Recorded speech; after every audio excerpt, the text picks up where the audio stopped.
All right, in addition to the usual brake tapping to get home, we've got a multi-vehicle crash. It is on the right shoulder, but it's 40 eastbound right before Briley Parkway.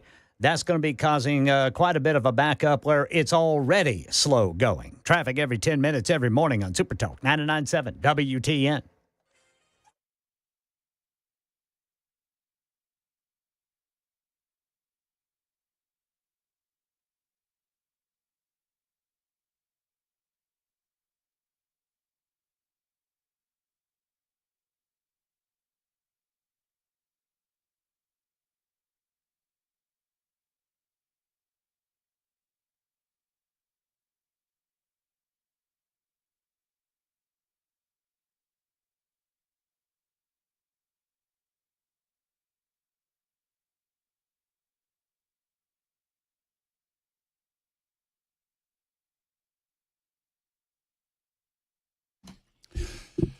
Hello, friends. My name is Matt Murphy, and like the man just said, this is the Matt Murphy Radio Show on Super Talk 99.7 WTN. We're here till 7 o'clock, or they yank us off the radio, whichever comes first. It's 6 minutes after 3 right now, Middle Tennessee time.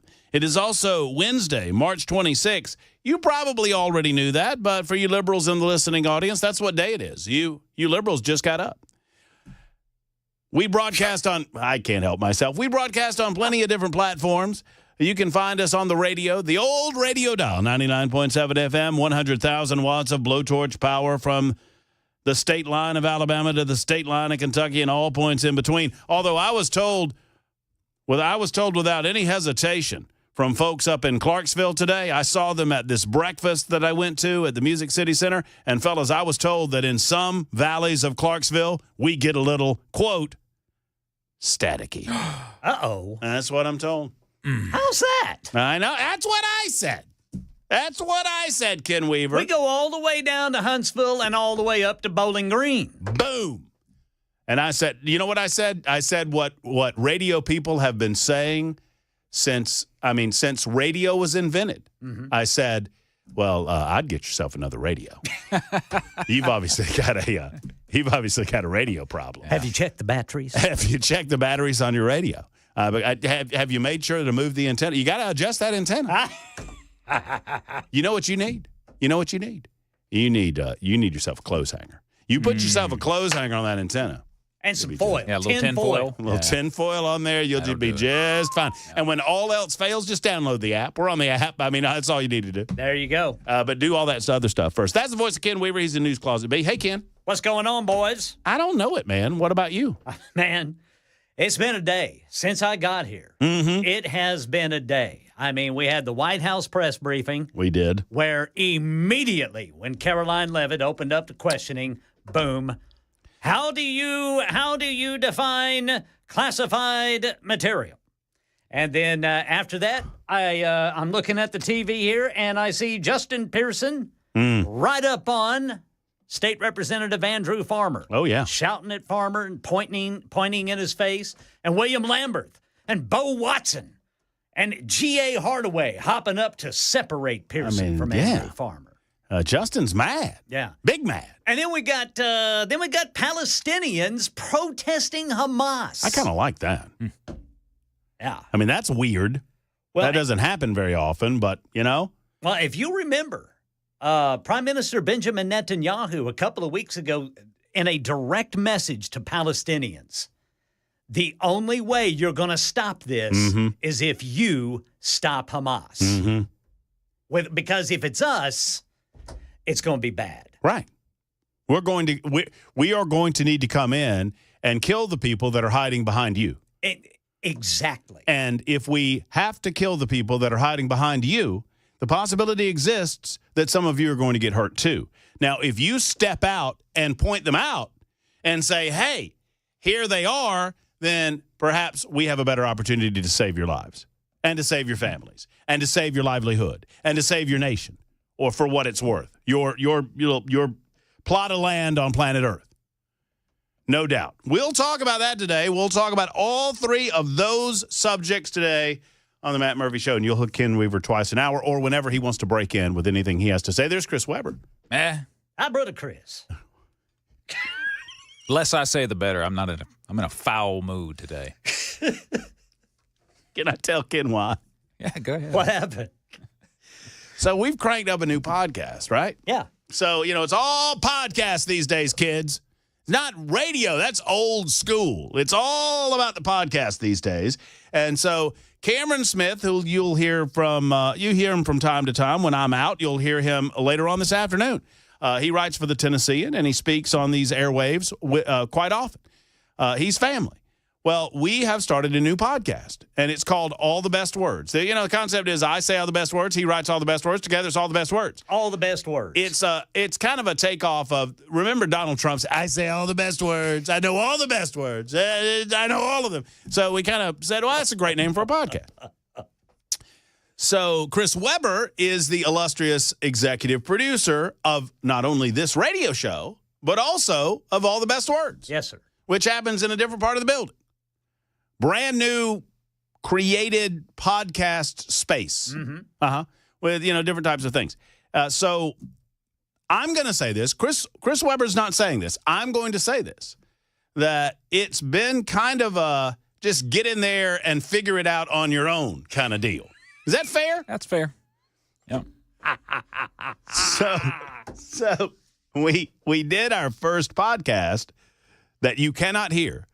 You know what? Years from now, we'll call them the lost podcasts. You know what I mean? Yeah. And people will claim that they have found the lost podcast. Yeah, have you seen this? Yeah. Oh, So you lost did the podcast, but you can't find it? So last week we did we the can podcast. find it. Last week we did the podcast. Do you have the video of it? Yeah. Oh, see, people will be transposing the video and pretending that they know what we're saying. So last week we did a run of the podcast that we were going to put up. Yeah. And for some reason, we couldn't get audio out of it. It was very frustrating. It was very, And didn't know that we didn't have audio. right. That's the So big thing. the setup is and I think we can apply this to daily life where if you think that something is going right and you don't realize that it's going wrong and you don't really have any way to know that it's going wrong until the job you think is complete and then you realize the job never got started. Yeah. So everything looks fine. The meters are running. The audio's there. The video's there. Chris has worked on these great graphics for the podcast. He's got those popping. Everything's going fine. And then we do about 20, 25 minutes of it, Ken, and we get to the end and, let's preview. So Cameron and I are kind of this was last week, right? Cameron and I are kind of decompressing. Oh, was that okay? Was that good? It was the first thing, blah, blah, blah. And then Weber walks in and says, I got no audio. Oh, no. And we thought he was kidding. We thought he was joking. It's like, whatever. It's like, dude, I'm saying. Oh, no. So we got all that figured out. And we did our podcast number 2, which would officially be podcast number 1. Gotcha. And everything's fine. Everything's all good, except we still have no audio. Yep. So that's number 2 that we've done. So we did another 25 minutes earlier. And there's no audio? And I got to say, it went off flawlessly. It was good. Like, I thought that was a really good It was a really good episode number podcast. I thought so, too. Yeah. So the concept is Cameron brings 2 words. I don't know what his words are. I bring 2 words. He doesn't know what my 2 words are. Then I throw my word at him, and he throws his word at me, and then we kind of go back and forth. It's like a crossfire. Yeah. And you'll never hear it. You can see it, but you'll never hear it. Yeah. So I've never I witnessed a side of Chris Webber. I knew it was there. You can probably tell that it's there. Yeah. But it was a very, very frustrated / angry? PO'd. PO'd. Yeah. That's a good way of putting it. But I think we got it figured out now. Yeah, that's what we thought last week, too. I'll say this. Let's just keep doing it. If I knew more about the equipment and the software that I'm using, I probably would have known or at least been able to tell, all right, something's not right here. But since there's no training involved, and I will also say this, everyone else that has had anything to do with that room, including the guy who put the machines together, our big brain computer IT guy, has said, yeah, this thing crashes a lot. So Oh, that's not good. Well, okay. All right. I just push the button. If it works, it works. Everyone, if it doesn't, I don't know. all aboard. Tickets. Everybody gather on the train. This thing crashes a lot. Come on board, everybody. Let's get up. I'm sure you'll be fine. Never mind the seatbelt. Yeah, don't worry about it. No, you're fine. No, we haven't crashed for, I don't know, 3-4 days. This version seems to be a bit buggy, so you may have some issues with it. Mm-hmm. Okay. Watch that first step. It's a doozy. No, we will figure it out. Oddly enough, apparently all it takes is not one but 2 restarts of the computer, and it magically starts working again. I even went into it today going, you know what, I'm going to restart this to make sure that everything. You restarted at the beginning? Yeah, before we started. Yeah, and everything looked good. Everything looked great. But it didn't sound great. I love the countdown clock. The countdown clock is my favorite part, guys. You'll see the countdown clock one of these days. Yeah. You might not hear it. Yeah. But you'll I think what we should do is the next time we attempt to record, if something happens with the audio, just post the video. Just post just it say, up. Just read everyone's lips. That's it. Well, somebody can do captions for us. Yeah. We can get Grok or whatever, one of those AI deals to do captions for us. So, well, thank you for your hard work. I mean, I think you're doing a great job. I hate that it's for nothing. Well, I mean, just continue to train yourself on the equipment and. Brother Chris will get that figured out. Oh, we'll get it figured out. He will get that figured out. 16 after the hour, we're going to figure out what's going on in the news. 64 days into the Trump presidency of 1,460. I've decided I'm going to start counting this up because liberals need to know how long they got of this guy. It's also day 778 of our visits together. You can find us, as I mentioned, on 99.7 FM, except in Clarksville where it's very staticky. Except... if you are in Clarksville, you can download our app. Anywhere that we stream music or information or news, you can stream SuperTalk 99.7 WTN. You can also download our own app and carry us wherever you go. And then, of course, there's the illustrious SuperTalk TV. YouTube, Facebook, Twitter, Twitch. YouTube, Facebook, Twitter, Twitch. Find us there. And if you go over there and look at this somewhat respectable face, do me a favor and hit the thumbs up button. Like and subscribe us. It is my understanding that Ken Weaver knows how much that's going to cost you. How much, Ken? Absolutely nothing, boys. It's still absolutely. I mean, we're on day 778 and counting. Absolutely nothing, says W.C. Weaver. So there you go. I want to thank all of you that said such nice things to me today. I happen to be down, point of personal privilege, and we'll get the show underway.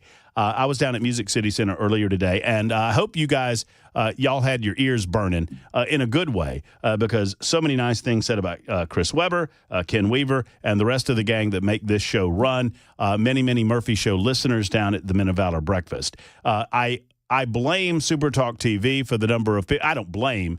I say that SuperTalk TV would be responsible, I would think, for the number of people that walked up to me and said hello because, they recognized the face in addition to the voice now. But thank you so much, all of you. And to our wonderful listeners who sat at my table. We had a table. J.K. was there from U.S. Pest.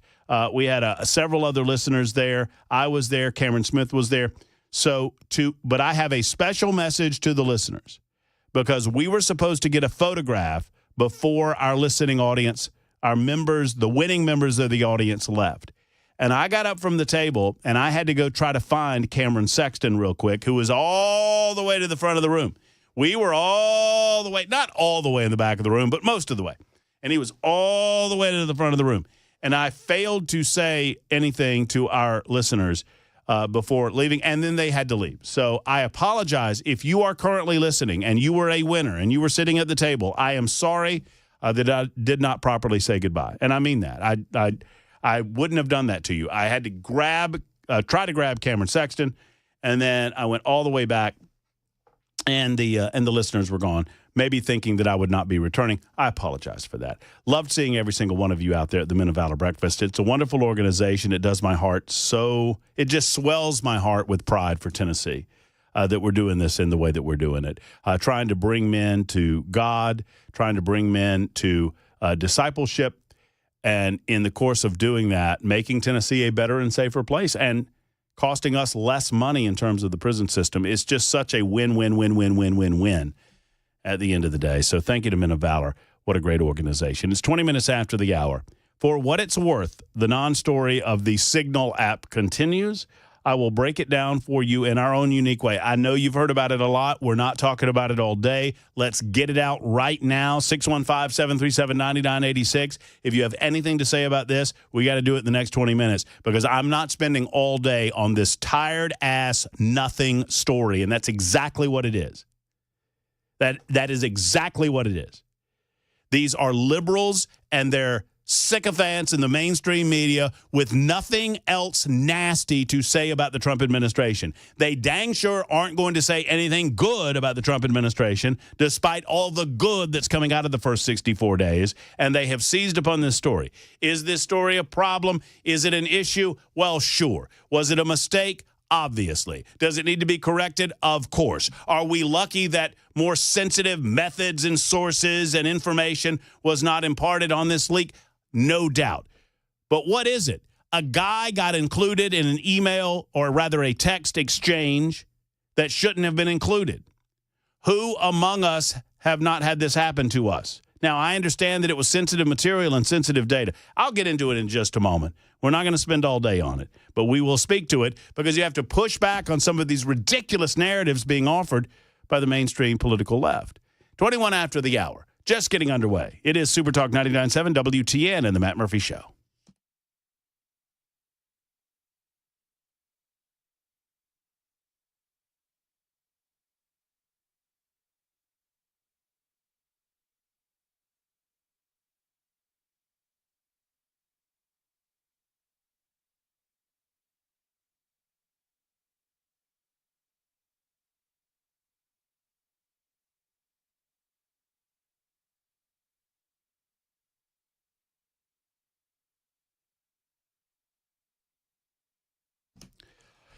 Hello, friends. If you've been to Savory Spice, then you've smelled the smells. The deliciousness that is Savory Spice can be smelled from the street, and you walk in and you'll see it. You'll see the different flavors, the exotic spices, the things that you need to replace your standard spices in your cupboard, or perhaps new seasonings that you've not tried yet that you want to try. Maybe it's something like the Spice and Easy line. What is that? The Spice and Easy line makes it easy for you to cook a wonderful meal for you and your family without all of the hassle of trying to put the spices together to get the flavors right, because it's all right there in a convenient bag. Right there, Spice and Easy. They'll tell you exactly what to buy at the grocery store, exactly how to prepare it. You put the spices in, you leave it. Oftentimes these are crock pot items, and then there you go. I mean, the Sunday pot roast is so delicious. They have everything for every flavor at Savory Spice, and right now, Holly and David remind you that about a quarter of their inventory has had a price reduction because their suppliers reduced prices, and they're going to pass those savings along to you. Let's go spice hunting at Savory Spice. Go see Holly and David. Tell them that I sent you, and remember, you need to up your food game, and in order to up your food game, you up your spice game, and to up your spice game, you go to Savory Spice.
Tension is high in the General Assembly. We'll let you hear some of that coming up at 3:30 on Super Talk 99.7 WTN. All right, I got a couple of messages for my cohorts on the afternoon show on Super Talk 99.7 WTN.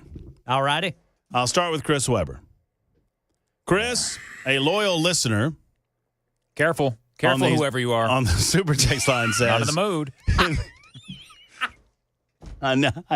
I know you're going to love this one.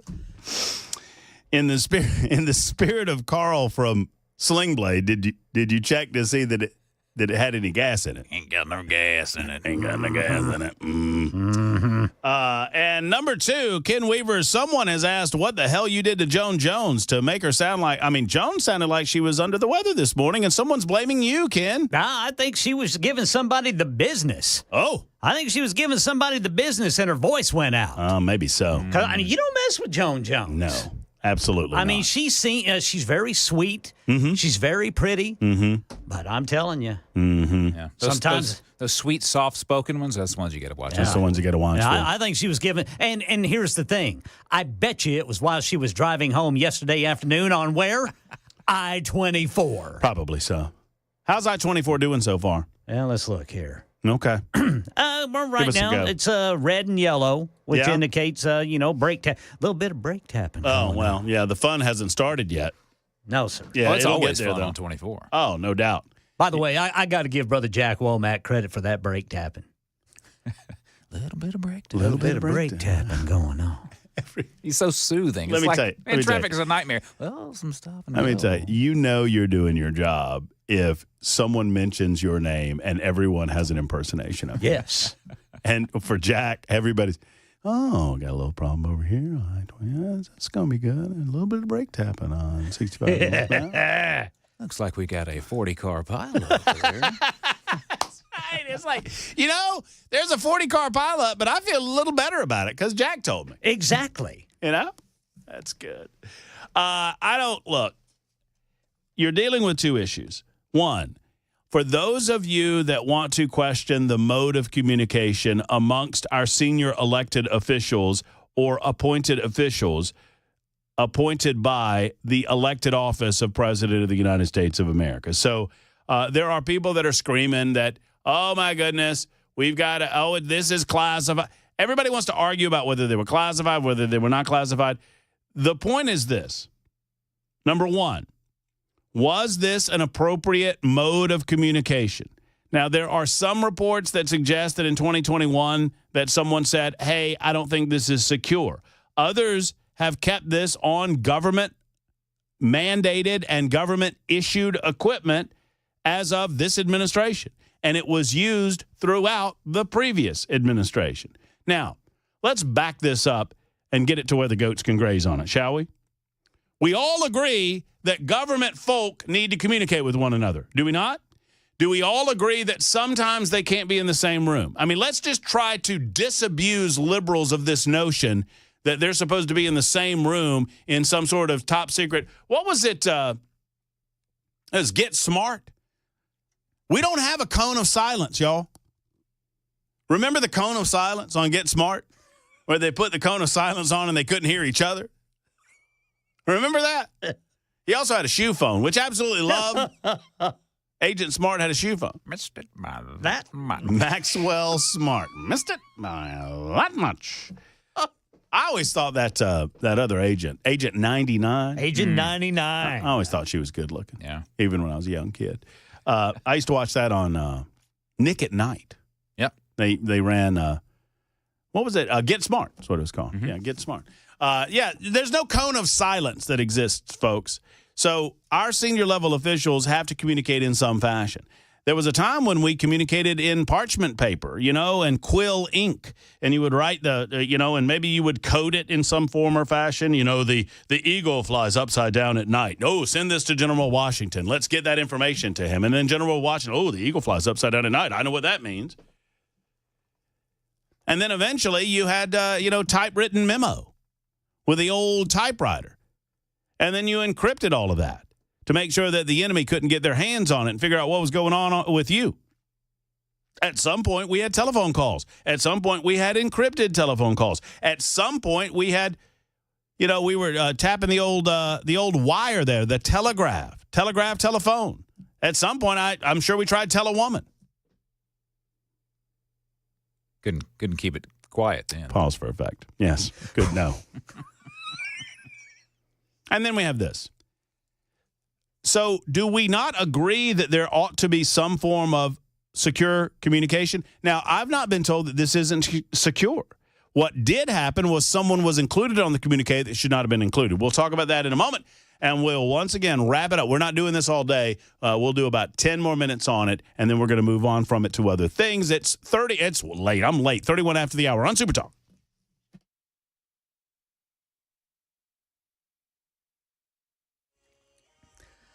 I'm Ken Weaver with your top stories. Got the full forecast and traffic in 5 minutes. And right now in Tennessee, it's been a tense day in the General Assembly. Doing the hard work of making sure that our That's Memphis Democrat State Rep Justin Pearson shouting during a hearing on his gun control bill today. He went on for about a minute and a half, and after he quieted down, they were able to vote on his bill. Those prevail. House Bill 1392 fails.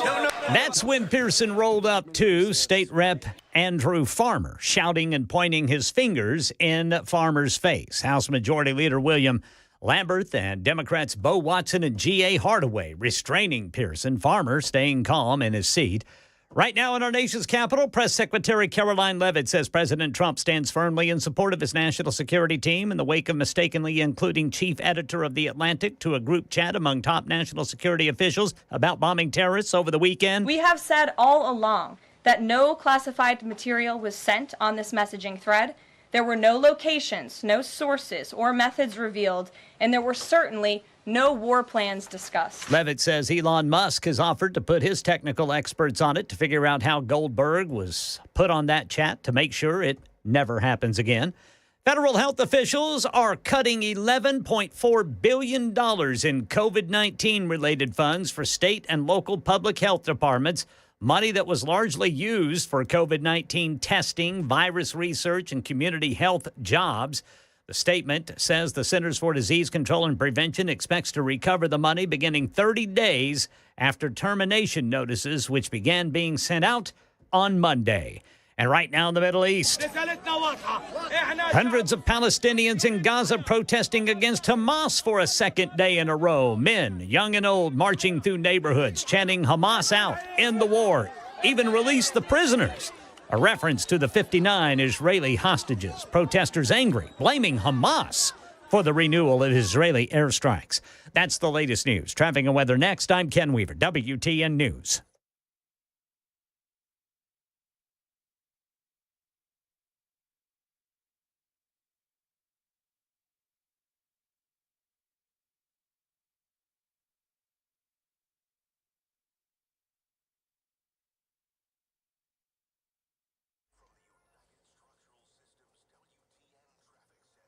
Right now, it's just the usual brake tapping that's slowing us down on our way home, and it is particularly heavy on Briley Parkway between Murfreesboro Pike, that's Highway 41, and I-40. Also seeing it if you are trying to get to the South Loop downtown from northbound 65. So just the usual areas there. Slow this time of day. Traffic every 10 minutes every morning on Super Talk 99.7 WTN.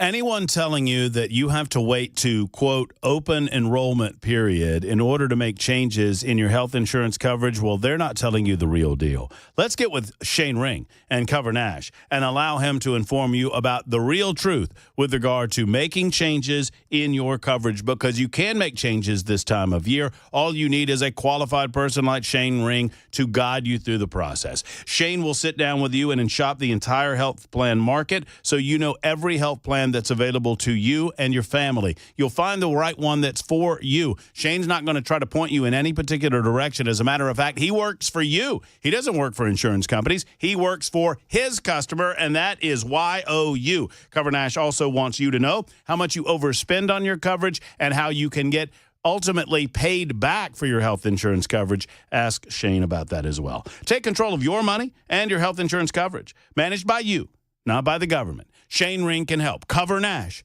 can help. Sit down with him in Brentwood today. CoverNash.com. That's CoverNash.com. Or call for an appointment. 615-465-0023. 465-0023.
Super Talk 99.7 WTN 339. Our telephone lines open and available to you. As always, we keep them open.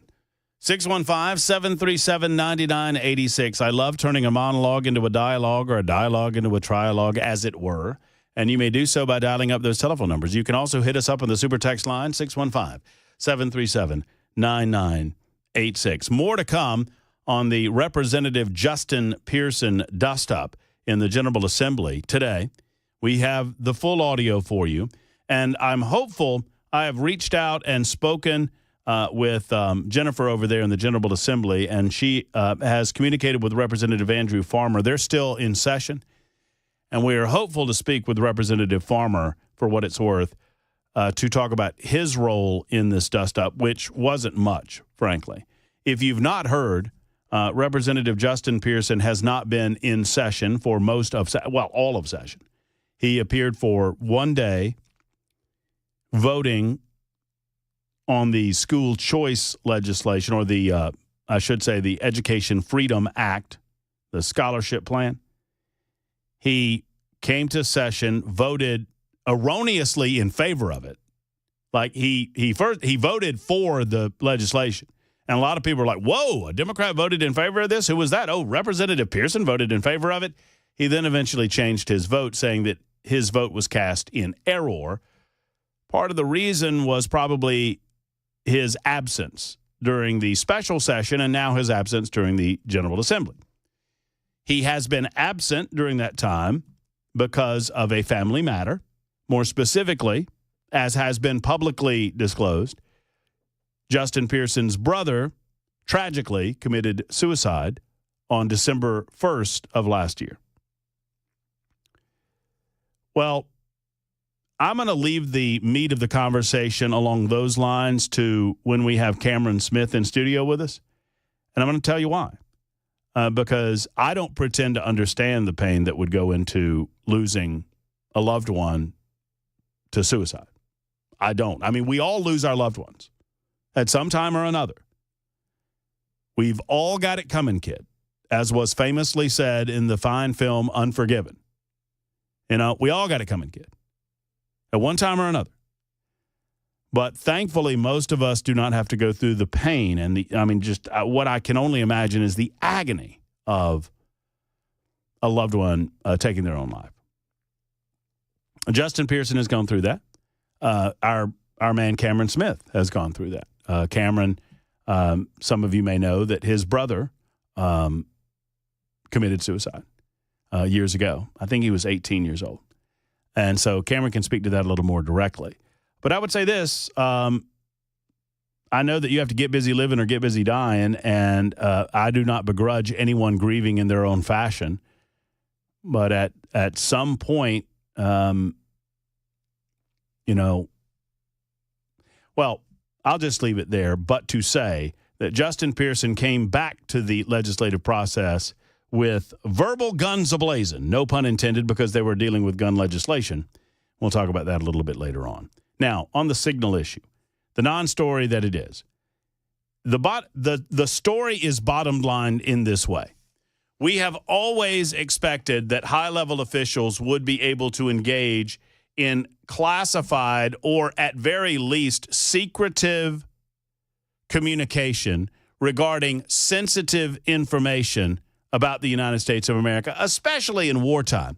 And we have used any number of methods to do this, from parchment paper and encryption to, little, what are those little, carrier pigeons. And you put a little note, tie a little parcel or a little note to the little pigeon legs, and then off they go, and they know somehow where to go. You can do it that way. We had Morse code at one point. That's a fine Morse code impersonation. Thank you.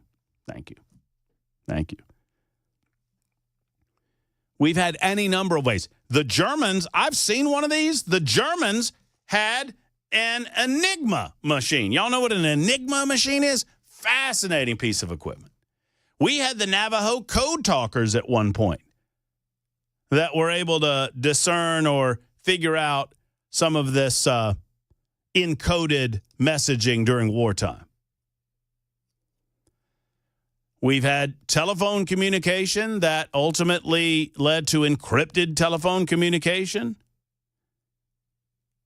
Some of that telephone communication down to presidency. So we've advanced the modes and the methods, but we've always recognized that we cannot expect our Secretary of Defense, our national intelligence officers, our CIA director, we cannot expect those individuals to be in the same room along these lines of communication. So that is established. Was Signal established as a proper method of communication? Well, it was for years. There's at least one report that they didn't like it, but the Biden administration used this fashion of communication for a long, long time. The other question, and to me it's a far more important question, is how exactly was a reporter mistakenly or intentionally included on this message encryption? Jeffrey Goldberg is the editor-in-chief of The Atlantic, and he was included in a communication that he was not supposed to be included in. Ultimately, that is the beginning and the end of the story. We have to find out why that happened, who was responsible for it happening. We've determined that it was Mike Waltz and his office that created the conversation on the Signal app, and therefore it was his office that was responsible for uploading the people that were on the chat. This is not like a text message, folks. Verizon or AT&T or Apple phones or the Red Chinese are not getting their grubby little paws on any of this information. And the only way that Goldberg knew about any of this was because he was erroneously included. That is a human error. That is the very definition of human error. And if you want to suggest that whoever was directly responsible for doing that ought to be fired, I'm happy to have that conversation with you. I do not believe that this rises to the level of a fireable offense. But that is the beginning and the end of the story. That is the beginning and the end of the story. To me, y'all tell me where I'm wrong.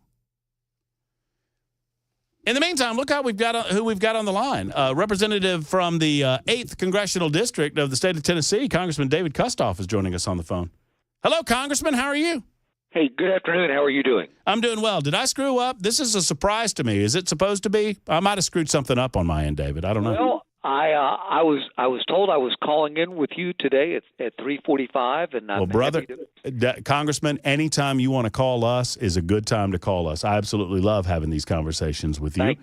And one way or the other, I'd love to talk to you. I mean, let's start here. I was just talking about the Signal issue.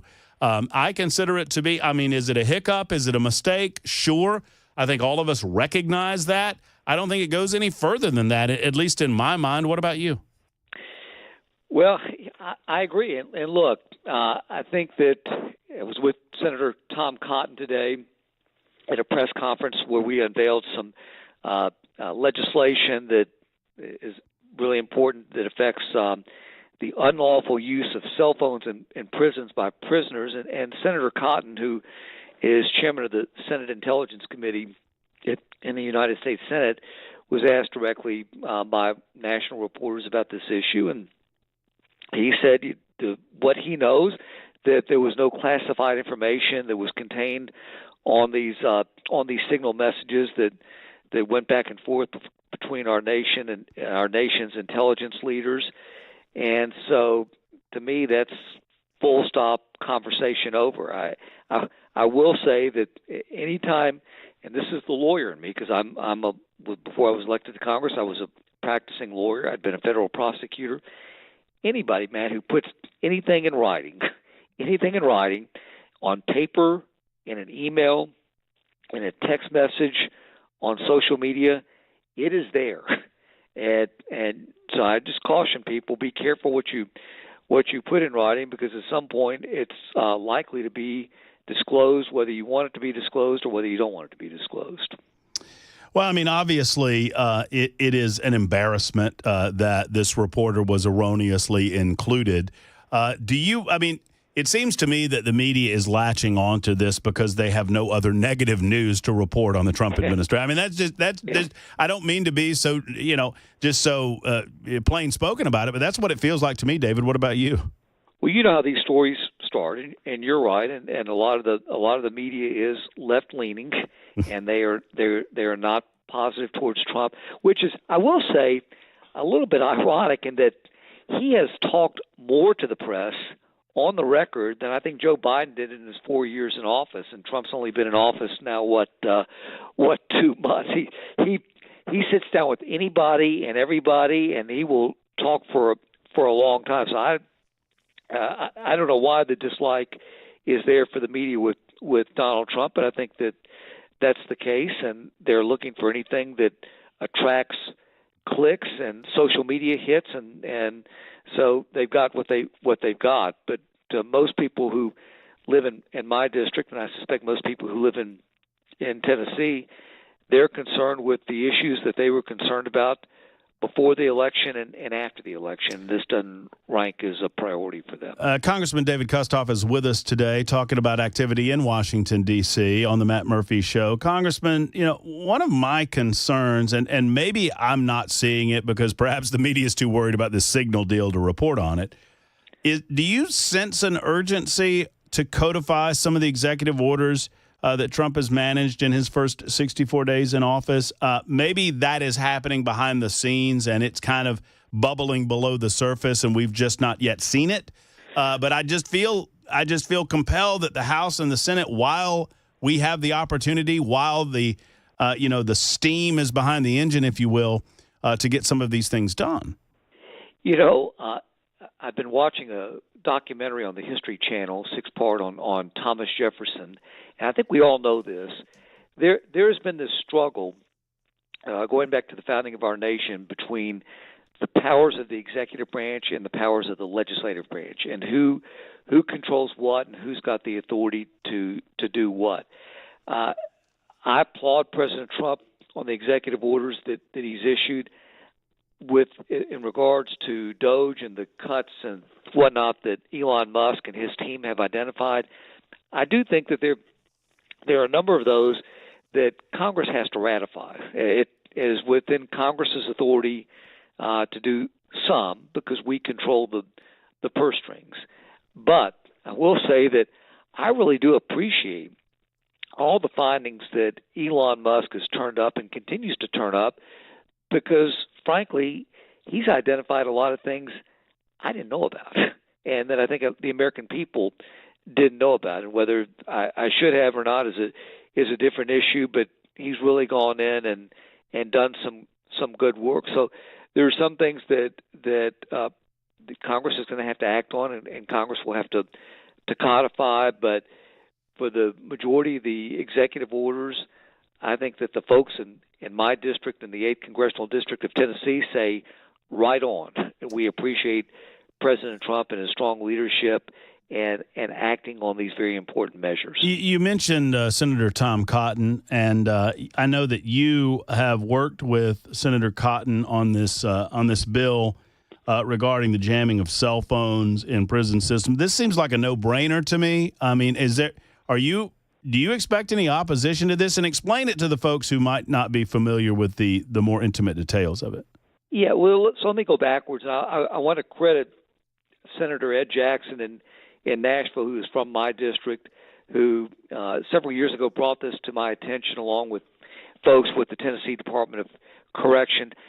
We have, not only in our prisons in Tennessee, but across the nation, we have prisoners, and this is an amazing thing to say, who have contraband cell phones in the prison, and they are committing crimes via their cell phones from their prison cells.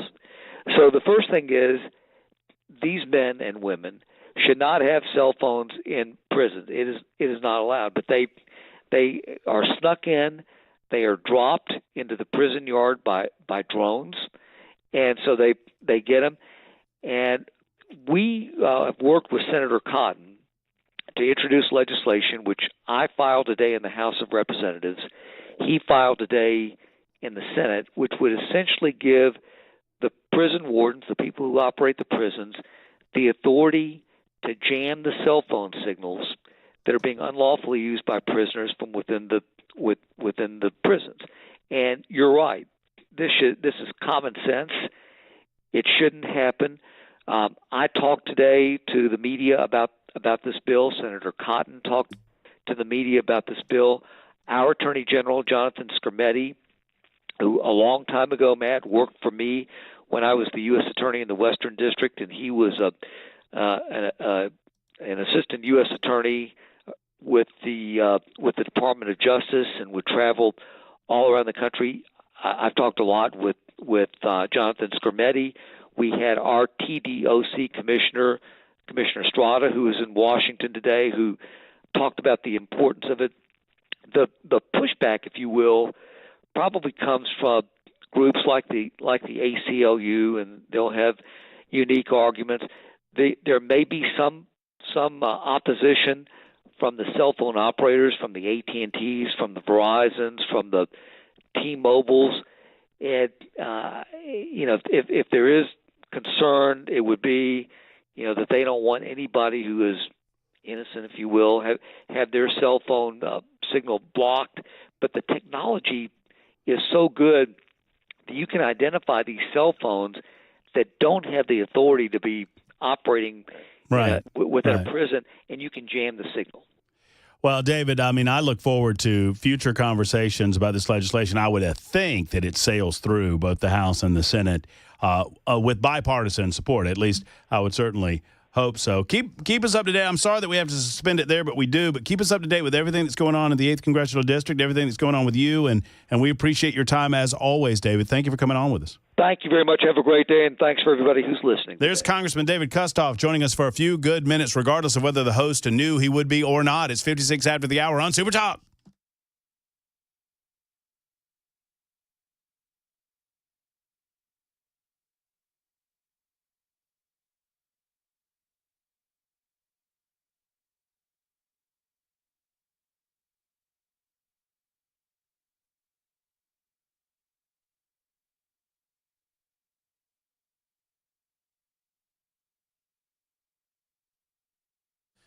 Grace Point Healthcare is affordable, convenient, and comprehensive medicine, a direct pay primary care provider, which means all treatment decisions are made between you and the medical staff, you and your doctor, not your insurance company. And it's a more affordable way of doing business, friends.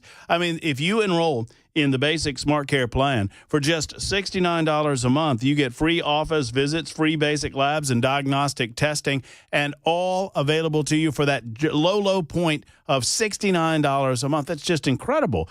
Plus, obviously, they provide for the entire family, from grandma and grandpa to the little babies. They'll take care of you at Grace Point Healthcare. They'll even do house calls if you're just feeling too sick or too bad to leave the house. Grace Point treats the entire body, which is pretty cool, too. I mean, they're a comprehensive medical approach, meaning they don't lean on pharmaceuticals. They don't lean on insurance-based plans. They lean on your health, and they make sure that everything that they do is geared in that direction. Grace Point Healthcare, give them a call and schedule an appointment today, 599-6868. If you have any questions, they are happy to provide answers. You really can afford exceptional medicine at your convenience right in the heart of Franklin. Grace Point Healthcare, modern medicine delivered the old-fashioned way.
I'm Ken Weaver with your top stories. Got the full forecast and traffic in 5 minutes. It's been a lively day over at the state capitol, and Channel 4's Steve Mailing says it's about to get livelier. Protesters preparing to rally against legislation allowing schools to kick out or charge tuition to enroll illegal immigrant children. We've already seen a couple students show up here, even some parents and teachers who are protesting. They say that education is a right and not a privilege, and that's why they're out here today, that they're going to be fighting for their right to have an education, and for even for undocumented immigrant children to have an education, especially here in the state of Tennessee. Yeah, Republicans say it's costing taxpayers too much money, especially when the illegal immigrant children do not understand English. Earlier today, Doing the hard work of making sure that Memphis Democrat State Rep Justin Pearson spent a minute and a half shouting during a hearing on his gun control legislation and eventually had to be restrained by other lawmakers when he walked up to Sevierville Republican State Rep Andrew Farmer,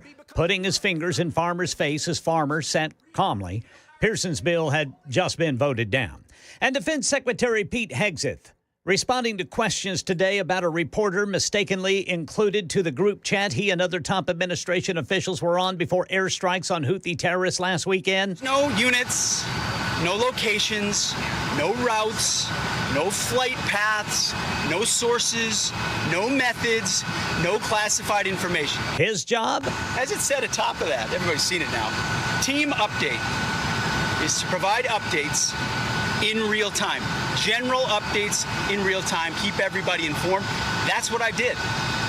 That's my job. Meanwhile, Press Secretary Caroline Leavitt told today's White House briefing President Trump stands firmly in support of National Security Advisor Mike Waltz, who mistakenly added the Atlantic chief editor Jeffrey Goldberg to that chat. She did not say whether or not anyone will be fired. And the U.S. Supreme Court upholding one of President Biden's gun control laws that requires serial numbers and background checks for people purchasing ghost gun kits. Here's Stephen Portnoy. The High Court holds that the ATF can ban do-it-yourself ghost gun kits with a rule. Conservative Justice Neil Gorsuch wrote the majority opinion, finding that the unfinished frames and receivers of the kits can be regulated under the 1968 Gun Control Act. Two of Gorsuch's conservative colleagues, Clarence Thomas and Samuel Alito, each wrote separate dissents, with Thomas arguing that only Congress can ban the sale of the kits. That's the latest news. Traffic and weather next. I'm Ken Weaver, WTN News.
All right, Spring Hill, Williamson County got a crash reported 65 southbound near 840. And then in Bellevue, police reporting a crash 40 westbound at Old Hickory Boulevard. Traffic every 10 minutes every morning on Super Talk and 99.7 WTN.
All righty, here we go. Hour number 2, Super Talk 99.7 WTN. My name is Matt Murphy. This is the Matt Murphy Radio Show. Pleased you've decided to join us this Wednesday edition. It's just after 4, 8 minutes, almost 9 minutes past 4 o'clock. That's on me, Weber. Don't let anybody blame you for being late coming back. That's on me. I already told everyone. Actually, no, Murphy's you know what? fault. I take that back. That's not on me. That's on Kustoff. I mean, Well, someone told him to call. that's true. You know what? Any elected official that wants to call this radio show, we're happy to have you. I'm just worried about those that won't come on anymore. And there are plenty of those as well. That list is growing. It seems by the week, but we've got a great individual in studio with us to talk about a good subject matter, especially considering everything that's going on in and around Nashville, everything that's going on in the state of Tennessee, and we're very excited about that. Before we do that, I remind you can communicate with the program by calling us 615-737-9986, 615-737-9986. You can also hit us up on the super text line. A lot of different platforms to listen, to watch: YouTube, Facebook, Twitter, Twitch, et cetera, and we would love to have you on any and all of those platforms. Just give us the old thumbs up. I am so pleased to have our next guest in studio. He is the Commissioner of the Department of Economic and Community Development. Now, that's a long title, and it might sound a little boring to some folks, but you know what that means? That means money coming into our state, money coming into our communities, money to develop the communities and to make them better and to help them grow, and that's good for everyone. His name is Stuart McWhorter, and he joins us in studio to talk about all the exciting things that are happening in the state of Tennessee. Thanks, Matt. Hey, Stuart, how are you? I'm great. How are you? It was good to see you the other night. Yeah, that was fun. We were joking around before we came on air. You got to be at the big kids table with Senator Blackburn and everybody else. I was over in the corner over there. Well, sometimes it helps to just know people, and maybe they had some folks that couldn't go that night, and they said, "Hey, you want to move up to the big kids table?" I like that. Stuart McWhorter just said he was a seat filler at the Davidson County GOP. Well, I had to, like I was telling you, I had to keep an eye on Clay Travis. You just sometimes Clay's just that's a difficult task. Yeah. Right. Yeah. All right. So for the unwashed masses, and I include myself in that number. The Commissioner of the Department of Economic and Community Development. What do you do every day? Well, it's an honor to serve. Really, at the end of the day, I'm basically running our sales team for the state. Mm-hmm. My team and I lead the state's marketing and recruiting for businesses and industry to the state, or help them expand their operations. So we're representing the Tennessee brand. And it's a business, really. I mean, we are out there just telling all the reasons why Tennessee is a great place to do business. And we work with CEOs in the C-suite and consultants that represent these companies to try to, make it an easy transition, because they're making, significant investments in our state. So we want it to be a good experience for them. And that's what our role really is, to represent the brand. My boss is the governor, mm-hmm. and I take orders from him in terms of what we want to focus on and what industry we want to focus on. And so that's what we do. And then the other piece, that gets a lot of headlines, but another piece of what we do is support our local rural communities. We have some programming in our department where we go in and work with these small towns, rural towns that, are growing. We had 90 out of 95 counties last year with population growth. So you're starting to see a lot of fantastic things happening. And so we're there to support those communities through some state grants that we manage, and then there's some federal grants that they sometimes utilize through us with the state matching. So it's a lot of work, but it's great work and rewarding, and you can actually see the results immediately. So that's what I love about what I do. What are priorities from headquarters then? I mean, what are kind of your priorities right now as we sit here today? Well, when the governor went into office back in 2019, I think it was his first executive order was to focus on rural Tennessee. He wanted to get, at that time we had 15 distressed counties. It's a federal designation, a formula that's utilized across all the entire country. We had 15 counties in that distressed category. We have whittled our way down to 8. Mm-hmm. And the governor was very focused on bringing jobs, bringing economic prosperity to those communities that hadn't seen it in some cases ever. So that's been our focus really over the last 6.5 years. But we're a heavy automotive state. We have soon to be 4 OEMs, and as you know, there's a lot of headwinds right now in the automotive industry, whether it's just the adoption of EVs or whether it's the threat of tariffs and how that impacts the industry. But we're still very interested and certainly supportive of the industry here. It's a lot of jobs. There's over 1,000 automotive companies in our state, and it's a big piece of what we do. But as you and I were talking earlier, we're focused, as we grow as a state, we're focused on how we can continue to support TVA and the need for more power and the need to generate additional power. So the governor's a big believer in nuclear. We've got some programs in place and some funding in place to help support the ecosystem in nuclear right now. Because that touches everything that we do. I mean, everybody needs power to do the things that they're doing, and we can talk more about that. But we're very diverse. And but ultimately, at the end of the day, our job is to support the communities and to really bring in quality global brands that are bringing new jobs to our state. I mean, so you're everywhere. You're all across the state of Tennessee. Absolutely. I would expect that if you could change anything about the state, you would make it less long, a little more girthy. Yeah, maybe. Is that a fair statement? It's long. I mean, my favorite, and my loyal listeners are sick to death of me giving this statistic out, but my favorite statistic that I learned when I moved to Tennessee in 2021 was, and you can fact check me on this, that it is further from Memphis to Bristol than it is from Bristol to Canada. I think that is absolutely a fact. Yeah. And if you put it in that and now obviously you're going to the Great Lakes, but that's neither here nor there. But still, when you put it in those that kind of stuff, wow, that's a long puts it state. in context, right? Yeah, it is. It really is. You mentioned the rural communities, and it's been a fascination of mine for a long, long time. I'm a motorcycle rider, so I try to get off on the back roads, right? Yeah. And I've done so in the state of Tennessee. And much like my home state of Georgia, much like the state that I lived in for so many years, Alabama, you see those smaller communities. And I understand the world changes. Interstate system changed a lot of things about how we live. Right. And it has to be a delicate balance to let the natural free market do what it's going to do versus trying to protect some of those local just gems and jewels that we have around the state of Tennessee that deserve a certain level of love and care. That's right. Well, again, the governor is very good about the balance that we as a department, and we work with our other sister agencies really well along these lines because, the governor in his State of the State talked about the loss of farmland across the state. We as a department, we're not going out talking to farmers about selling their property to create industry. This is, we work with communities who tell us, hey, we've identified industrial sites that we believe make sense for our community, and we work with businesses to figure out where they want to go. But, Tennessee is a beautiful state and, across the entire state. And the preservation of farmland, the preservation of these small towns, these small courthouse, roundabouts. Oh, yeah, man. And what we're actually seeing is more retail sort of reviving in those small communities because these smaller communities, as I was mentioning, they're seeing population growth and people want to shop, spend their money and time on these small town squares. And that's what we want to see, and that's what we want to try to support. And the governor, obviously, is very supportive and wants to see more of that. And we've got so much opportunity to continue that right now. It occurs to me that you probably get a little pushback on some of the development too, right? I mean, of course, I mean, I would expect that. And I mean, that's the balance that you you and I'm sure the governor try to achieve, where you want to bring in business, you want to bring in opportunity, you want to bring in residential property, then commercial development. That's right. But you also want to respect the desires of the communities that you're trying to serve.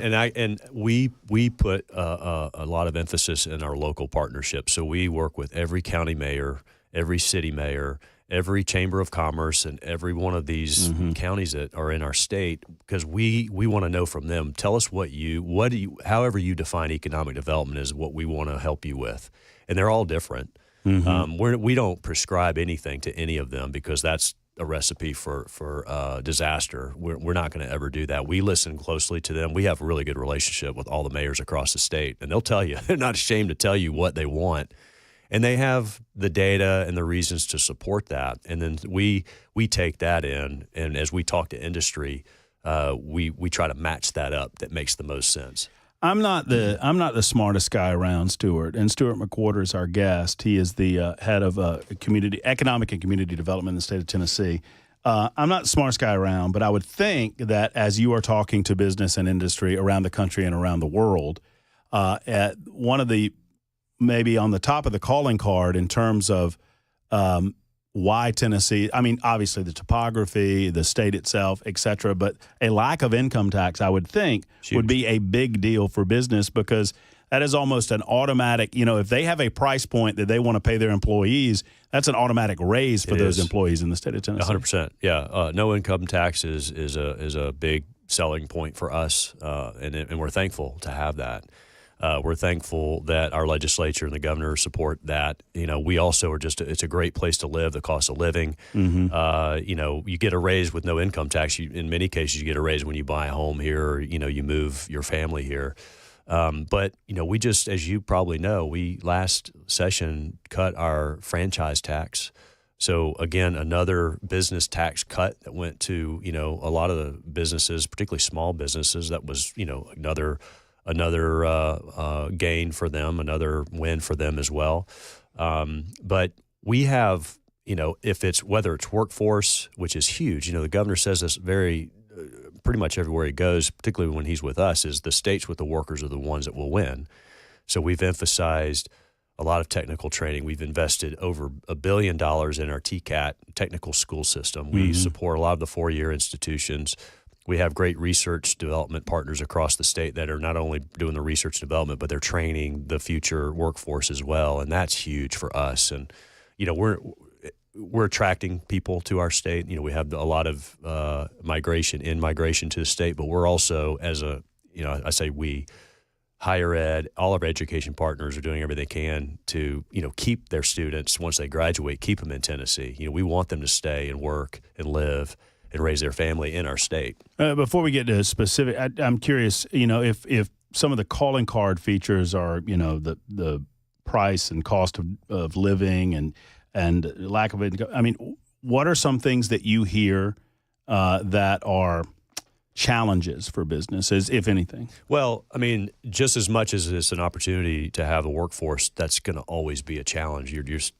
You're never going to get to where you want to with workforce, because as we grow as a state and jobs change, we're always going to be looking for that next level of talent, and which is why we're investing what we are. But I think that if we aren't addressing the power requirement, the power needs that we continue to see in our business in economic development, we're going to see other states do things way ahead of us. And what I mean by that is, most of these companies that we work with are in the manufacturing, in some form of manufacturing, and they're investing just an enormous amount of capital into automation and advanced manufacturing. That requires, that's power. Yeah, right. Yeah. And, we're getting a lot of headlines with data centers and all what's going on with AI, and that's real. And TVA is our power partner in our state. They're work with 7 other states, but Tennessee is clearly the state that TVA kind of covers. The epicenter of that. It's it. And, it's a federal agency. I don't think a lot of people know. I didn't know that until 20 minutes ago. Yeah. And the president and Congress, they basically appoint and hire the CEO and the board of directors. And It's got what we call a debt limit, a cap on how much they can borrow, and I believe it hasn't been raised in decades. You think about the cost of doing business over the last several decades, and they have not raised their debt limit to be able to invest in things. So, I don't know what the answer is except to say we got to pound the drum on that and say, hey, if TVA is going to be able to generate and transmit additional power, whether that's through natural gas or we all believe the future is nuclear and new nuclear, they have to have access to capital and make these investments that are going to be key. And I'm talking hundreds of billions of dollars of investment that's going to be required to get there. I'm curious how, and I know we have to take a break, Chris, but I'm curious how when you sit down and talk to TVA, are you doing that as a coalition of states? Do you do it independent of the other states that are involved? How does it work? Yeah, it's a coalition of states. The governor has convened other governors in states that TVA has a presence. There's conversations with both Senator Blackburn and Senator Haggerty, as well as Chuck Fleischman. He's just been a phenomenal advocate for what we're talking about and for our department. But yeah, I mean, it's not just about Tennessee; it's about the region. It's about the Valley, and there's a sense of urgency there. We really need to be, escalating the conversation and figuring out what we're going to be able to do. Are we currently leading in the nuclear space? Well, we have in Oak this Ridge. region. Yeah, Oak Ridge National Labs. You talk about Manhattan Project 1. Right. Yeah, we have so much capability and opportunity in that realm. So that's why I think it's so important to be moving on this rapidly. Stuart McWhorter is with us. We got to take a quick time out. It's 23 after the hour. You're listening to Super Talk 99.7 WTN.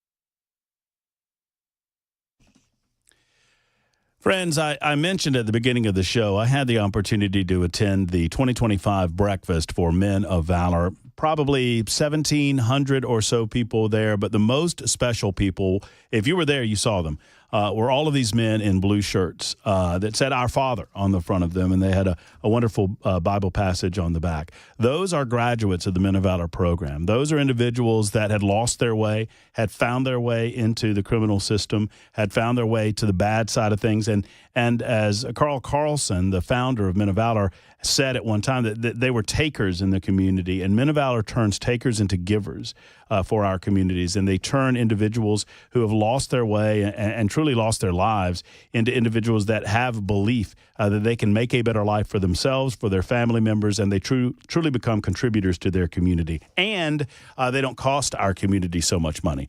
It costs $40,000 a year to incarcerate an inmate in our prison systems in the state of Tennessee.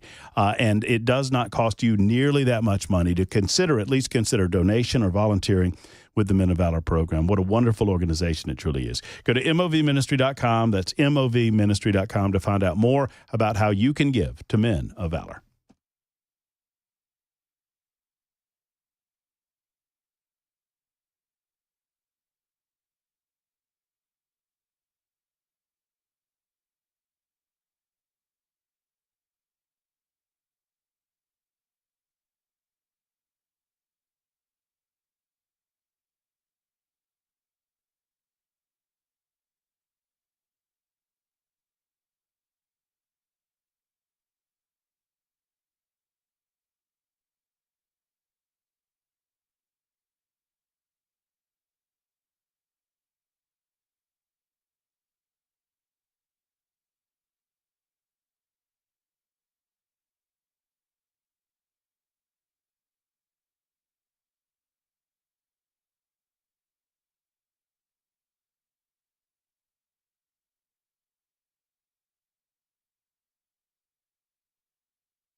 Well, President Trump just announced a 25% tariff on all auto imports, and Channel 4 says it has learned where that single measles case here in Middle Tennessee is located. This and more at 4:30 on Super Talk 99.7 WTN.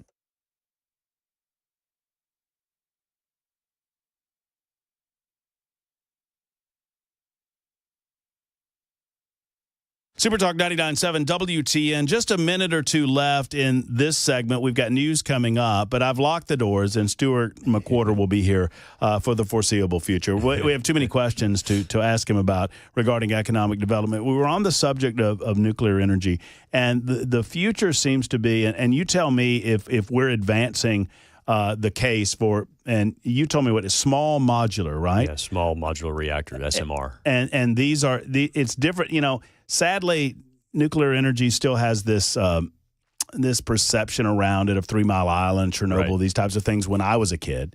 It's just not that way anymore. Right. Yeah. There's we call it new nuclear. Right. And the advancements in new nuclear technology is such that, you really don't have that risk anymore. It's clean. It's powerful. You can put these SMRs out and produce, an enormous amount of power. They're modular, so they're not these massive as you would think growing up. With the steam stacks and all that kind of thing. Yeah, these big nuclear plants that that's fenced off and you can't even look at it. Or You your see eyes it turn way green. from the distance, right? Yeah, that's right. all changing as we sit here. It's expensive and it takes time. We're hoping that over time it becomes less expensive. You can get these implemented and up and running, much more rapidly than you can today. The bridge, as they say, to nuclear is going to be natural gas, and TVA is doing a lot of that now. We're working on a lot of projects where natural gas is going to be the power source. The coal plants, although many are shutting down, I think people are realizing that they have to slow their roll on that, and because that is a significant component to nuclear. But that to us is really what the future is. The other, whether it's solar or wind, that contributes to the grid. But that's really for us, as you talk about, gigawatts of power, which is a lot of power. Mm-hmm. Nuclear is really going to be the long-term solution of that. You can stick around for another segment? Yeah. So many questions coming in on the Super Text line. If you have any question about economic development, no matter how small, Stuart guarantees an answer.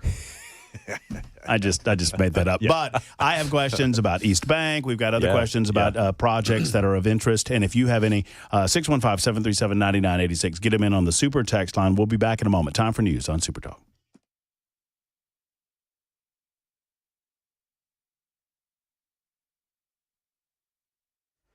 I'm Ken Weaver with your top stories. Got the full forecast and traffic in 5 minutes. President Trump just announced a 25% tariff on all auto imports. Here in Middle Tennessee, Channel 4 says it is confirmed through medical sources that the single case of measles in Middle Tennessee is in Rutherford County, and now health officials there are preparing.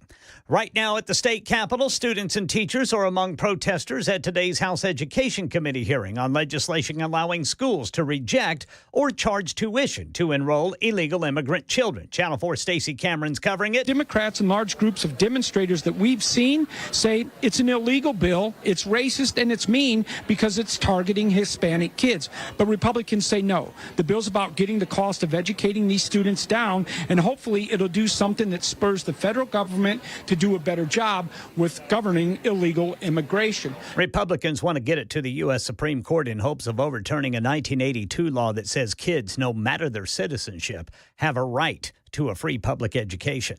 The so-called Pot for Potholes bill that would use tax dollars from the sale of legalized marijuana to fix Tennessee roads failed in a House subcommittee today. It still has a vote in a Senate subcommittee, but the chance of survival is very slim. Also, a bill that would have eliminated candy and soft drinks from SNAP benefits failed today. It's been moved to next year's legislative calendar.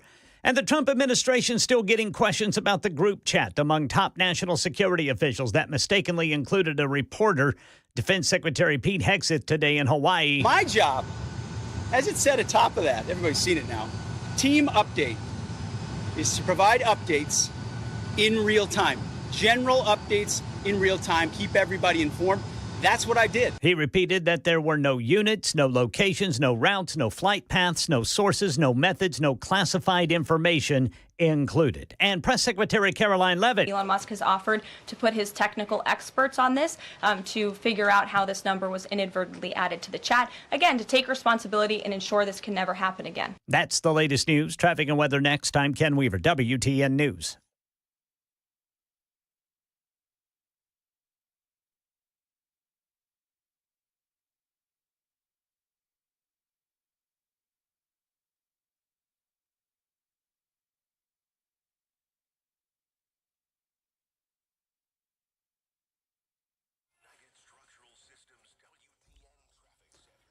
All right, got 65 northbound at Harding Place. Police reporting a crash there. And then Briley Parkway eastbound at Lebanon Pike in Donaldson. Traffic every 10 minutes every morning on Super Talk 99.7 WTN.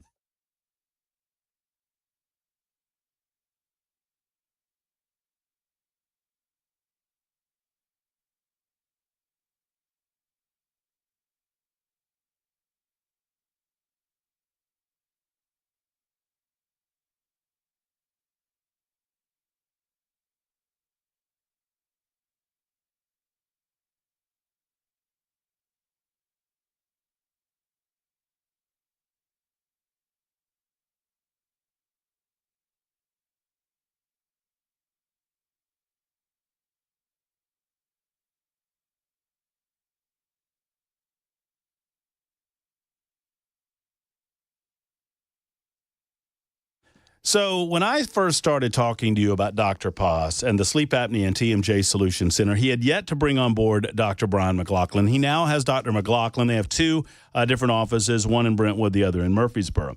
But I was also yet to be a client. I did not think that I needed an FDA-approved oral device like I tell you all about that goes into your mouth, right? And it fits into your mouth. You sleep with it, and it gently holds your jaw forward. It holds the airways open, and you breathe better, you sleep better. I did not think that I had sleep apnea, bottom line, because I did not snore very much. Well, I am part of the roughly 25% of American males that don't have significant snoring issues, but do have mild to moderate sleep apnea. If you're not feeling energetic like you believe you should, if you don't feel like you're getting a good night's sleep, or if you find yourself waking up in the night, the possibility exists that you have mild to moderate sleep apnea. Check out Dr. Poss and Dr. McLaughlin's website at drposs.com. That's drposs.com. This oral device is in network for most insurance companies in the state of Tennessee. They have two offices to serve you, and they can help you sleep better and improve your health. And that is the bottom line. It's Dr. Poss, Dr. McLaughlin, and the Sleep Apnea and TMJ Solution Center.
Did you know you're overpaying for your health and wellness products? With over 20 company-owned brands offering its members vitamins, supplements, wellness, and skincare products, you're able to save up to 70% off retail. Members Nutrition can't change your life, but we can change the way you live.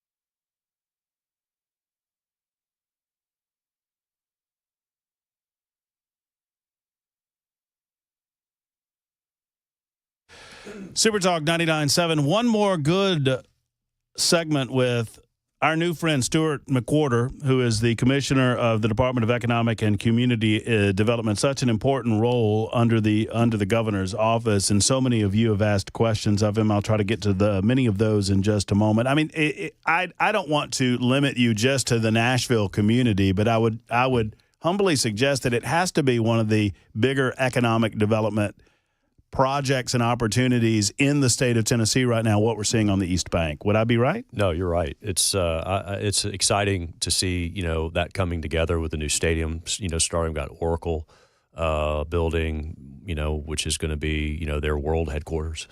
Right. Their engagement, Oracle's engagement with our healthcare community. I don't think a lot of people really understand or realize the significance of that. What that will look like in the next 20, 30 years is going to be, a game changer in healthcare. But all the development from where Oracle will be all the way down, to that scrapyard we were talking about, and, whatever goes there. You think about what's happening in Broadway, whether it's the honky tonks and the nightlife, but in tourism, but really companies choosing to call Nashville home. That will be happening over there on East Bank for the next, 50 years, and it's going to be. It'll be, well, I don't know if I'll be here 50 years from now, but along the way, it'll be interesting to watch. Now, the flip side is, it's like, what's that going to look like from traffic standpoint, housing, sure, all of that stuff, and but it's thoughtfully planned. I think that Mayor O'Connell and his team are being as thoughtful as they can about how that comes together, and we actually have a really good partnership with the mayor. And talking through, and being thoughtful about the types of businesses that ought to go down there, and the workforce that could be available for those companies. So I'm excited about it. One question that we had over on the Super Text line, and you can get it in 615-737-9986. How would you, over the last 5 years, you were with the governor's team during COVID-19? I was. And it was just it was craziness, and we don't have to revisit the insanity that was COVID-19 all across the country, all across the world. How are businesses now? Do you feel like we're getting back to normal? Yeah, so it was an interesting time. I was Commissioner of Finance and Administration, and the governor asked me to head up our COVID response. We called it Unified Command. And under the governor's leadership, I think, it was tough. I mean, nobody knew what this disease was and how it was impacting lives and businesses and families, all of those things. But the governor was very thoughtful about deeming companies essential, essential for business, essential products and goods that were essential for day-to-day lives. And, was a lot of states shut those down. And in Tennessee, the governor led in that and felt like, we got to keep these businesses. We got to give them enough latitude to make decisions what they think is best for their companies. We don't need to be telling these businesses what they can and can't do. And yes, they were impacted, but because of that, as a state, we came out of the pandemic better than most states. And I think we've realized the results of that over the last, couple of years post-pandemic because of all the things that are happening in our state. And a lot of southern states have seen the same sort of results as well. I mean, many of them were managed the same way, those that border us, which I think is part of the reason why I think the Southeast has really grown population-wise, economic development-wise. Other states that border us, we compete with, but we also see the benefits of their success in our state as well. And I think a lot of that most recently was because of how COVID was managed at the state level. I don't begin to understand the business of what you do in terms of meeting with various businesses, working with those businesses, and showing what an attractive location Tennessee is. But how do you balance that? And obviously, many of these companies want to see, an incentive package. Right. They want to know, hey, what are you bringing to the table if we bring this opportunity to the state for employment and all that?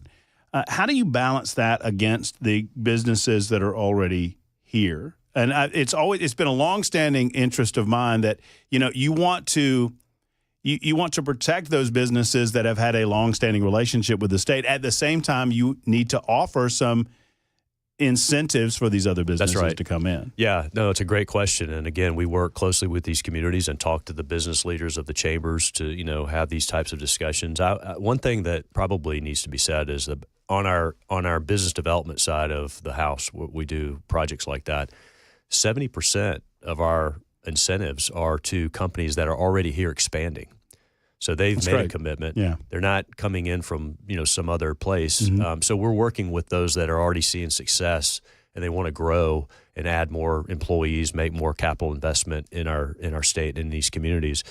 But I think how we address those that are already here that aren't needing additional grant dollars for expansion, but how we support them are through the other programming that happens around the state, particularly with whether it's TDOT investing in new roads, highways and roads, or whether it's the governor investing more in workforce development with our technical schools in these communities, because those existing businesses need access to the workforce. They want the right training, the new equipment in those TCATs to train up their workforce, whether they're existing or they're thinking about adding additional staff. So there's other things that we do as a state to support those folks as well. It may not be a direct grant from us. Our focus is net new jobs. But when we're talking to businesses, they're saying, hey, you probably can't do anything with us through your programming, but we'd love to see it could be a variety of things where the state can lean in and say, hey, we hear what you're saying. We're going to try to address this challenge, this issue, or this opportunity. And that's, I think, the beauty of the governor has 20 departments and commissioners like myself that all work really, really well together. And I think that's a reflection of his business background and understanding how things really work and lead and run the state as if it is sort of that business perspective. And that's made all the difference, I think, for us. One of our super texters writes in and wanted to know specifically what's happening with the Ford plant in West Tennessee. And I'll kind of expand the question and ask you, what is the role of your office after we see some businesses come in terms of, helping them, in any way that you can? Sure. Yeah. So, Ford and Blue Oval City is a massive investment in West Tennessee with Ford and SK battery. Now, the SK side is they're still on track production for the battery because they have such a large reach across, the entire country in North America. Ford's delayed the rollout and production of the Ford electric truck.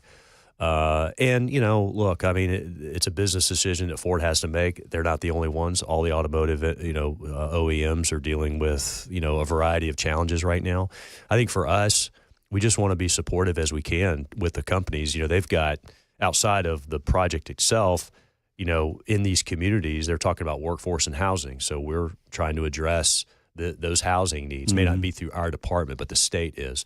Or we're talking about infrastructure, water, wastewater, roads, the infrastructure you need, power, and it's in some way it's a blessing, particularly in Blue Oval City, because it's such a massive investment and a lot of employees that the pause on the Ford side is actually, or the delay, is actually allowing these communities to catch up because it's requiring a lot of a variety of things to make sure that these communities are prepared for what's about to happen in West Tennessee. And it's going to impact not just the 2 or 3 counties that, are right there at the ground zero. I mean, it's going to affect all of West Tennessee and, quite frankly, all of Tennessee.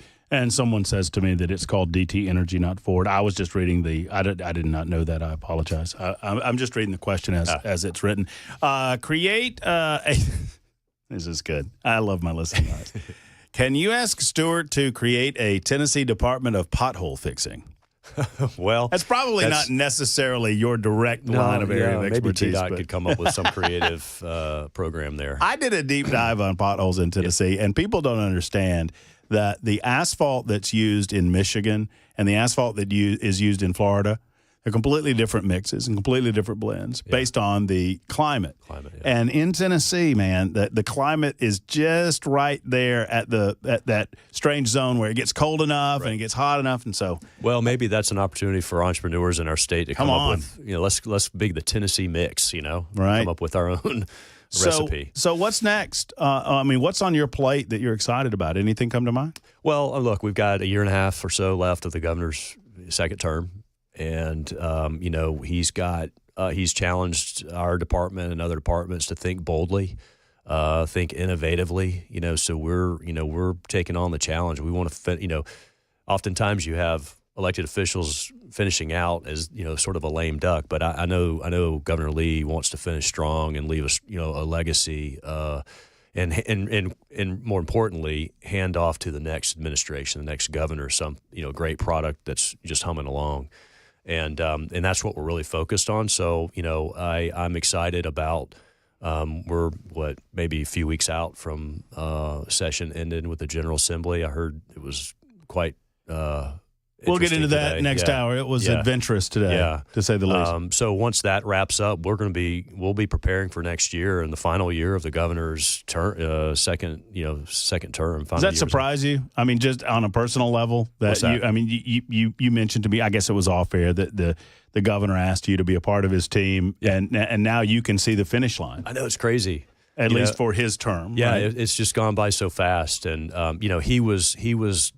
There's no question in my mind the right person for the job, given all the things that the state has gone through, COVID, the first lady with her battle with cancer, and she's doing fantastic. I saw her this morning. But, the guy's just been through a lot in his life, and God prepared him for this moment in time. And, Tennessee is very fortunate to have Bill Lee. I mean, he didn't have to do this, but he was called to do it, and he's led well, and he wants to finish strong. And I'm excited, about these coming, months ahead to finish strong with him and hand this off and keep on going. Well, I'm excited about the relationship. We'll lean on you for any and all economic questions that we might have regarding the development and the projects. I mean, we hear so much about what's coming out of your office. It's good to get to have you in studio. No, I appreciate you having me. And to sit down with great. Enjoyed it. Stuart McWhorter with us for the better part of the hour, 51 after the hour. We'll take a short time out. Be back in a moment. We mentioned the legislative process gets messy sometimes, and today was one of those messy days. We'll play the audio for you next on Super Talk.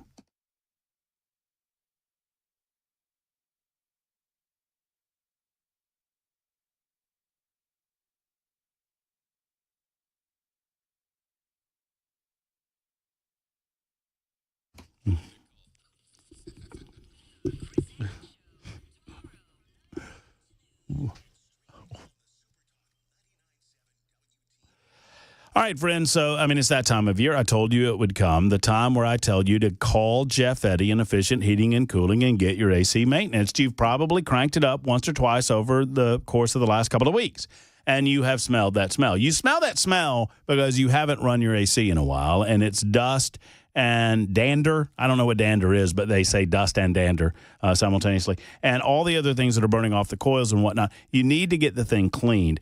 Your AC unit wants to be maintained, and for less than $125, it could happen for you with Jeff Eddy and Efficient Heating and Cooling. That's his max charge, right? No matter how many residential units you might have, that's as much as you're going to pay from Jeff Eddy and Efficient Heating and Cooling. Oftentimes, it's much less than that for a maintenance call. Why does he do it? Because he wants to extend the life of that unit. He wants to make sure that you're getting maximum efficiency out of your AC unit. And you do that through your maintenance. Now, when it comes time to replace, they're an Elite Pro partner with Rheem, and they can help you do that as well. EfficientHVAC.net, EfficientHVAC.net, or call 615-784-4424. That's 784-4424 for Jeff Eddy and Efficient. If your AC is not ready, call Jeff Eddy.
Lively day at the General Assembly. We'll let you hear all of it. President Trump just announced tariffs on all auto imports and another setback for President Trump in the courts. This time, that D.C. appeals court on use of the Alien Enemies Act. All this and more at 5 on Super Talk 99.7 WTN.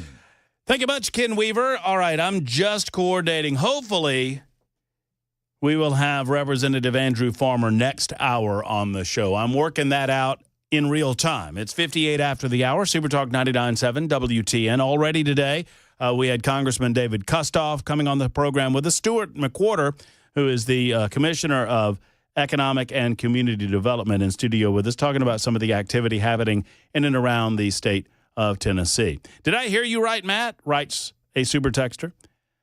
It cost $40,000 a year for Tennessee to house and support an inmate. Is that how much?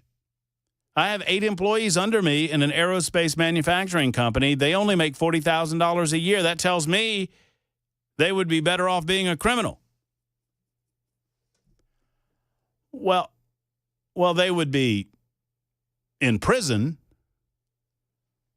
And have to take showers with their fellow criminals and eat that prison food. I don't think they would be better off. I mean, I don't. Also, the prisoners don't get that money. That's how much it costs. They're not getting a check. I probably don't even get cable TV. I don't know. I bet they do. They may get cable TV. Yeah. I remember when Joe Arpaio, remember the sheriff out there in Arizona? He said, yeah, that's fine. They sued him, said he had to give them cable TV, and said, that's fine. Well, you're not telling me what package I give him. And so he gave him the Disney Channel and the Weather Channel, and that was it.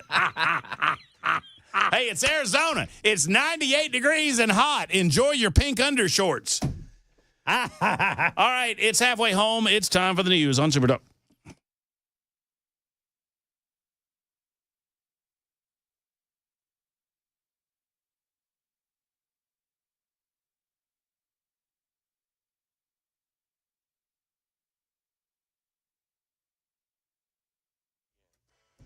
Five o'clock on the dot. I'm Ken Weaver with your top stories. Got the full forecast and traffic in 5 minutes. And right now in Nashville, protesters hoping to convince lawmakers to reject legislation that allows Tennessee schools to reject or charge tuition to enroll illegal immigrant children. A vote scheduled today in the Full House Education Committee. Been a lively day at the state capitol. Doing the hard work of making sure that That's Memphis Democrat State Rep Justin Pearson before he had to be restrained from shouting and putting his finger in the face of a Republican colleague after Pearson's gun control bill was rejected in the House Criminal Justice Subcommittee. Elsewhere in Tennessee, Channel 4's Jordan James says they've confirmed through medical sources that the single case of the measles in Middle Tennessee right now is in Rutherford County. The state's health department says the person was infected early March and is recovering at home. They are still actively working to identify people who they came in contact with and any other locations they may have gone. They declined to release any specifics, citing privacy concerns. News of the positive case has traveled throughout pediatric offices in Rutherford County, who tell us they've already started making arrangements. Notify our staff. They have to be trained in what kind of questions to ask. So we went through that yesterday. Checked titers on all of our staff because we have to protect our staff as well. And then we prepare if we know we're going to need more measles vaccine. Speaking of vaccines, doctors say it's the best defense to the measles. In our nation's capital, President Trump has just announced a 25% tariff on all auto imports. The D.C. Circuit Court of Appeals has upheld a lower court judge's short-term order, blocking the Trump administration from carrying out more deportations of alleged members of Tren de Aragua without hearings under the 1798 Alien Enemies Act. The panel's 2-1 decision leaves in place Judge James Boasberg's temporary order that, for now, blocks additional deportations under the act. Trump-appointed Judge Justin Walker dissented. And the White House says President Trump has full confidence in his national security team, despite the Atlantic editor-in-chief mistakenly added to the group chat on bombing Houthi terrorists last weekend. The top Democrats in the House and Senate are now calling for the defense secretary to be fired for putting details of the planned strike on a text chain that included a journalist. But Pete Hegseth insists he didn't share war plans. There's no units, no locations, no routes, no flight paths. But there was a timeline down to the minute of the planned attack and details on the weapon systems that were to be used. Hegseth tells reporters he was merely giving fellow cabinet members general updates. Keep everybody informed. That's what I did. Yeah, Press Secretary Caroline Leavitt says Elon Musk has offered his tech experts to help figure out how that mistake was made so that it never happens again. And that's the latest news. Traffic and weather next. I'm Ken Weaver, WTN News.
Over by the airport, police reporting a crash 40 eastbound at Briley Parkway. That's in addition to all the usual slowdowns this time of day. Traffic every 10 minutes every morning on Super Talk at 99.7 WTN.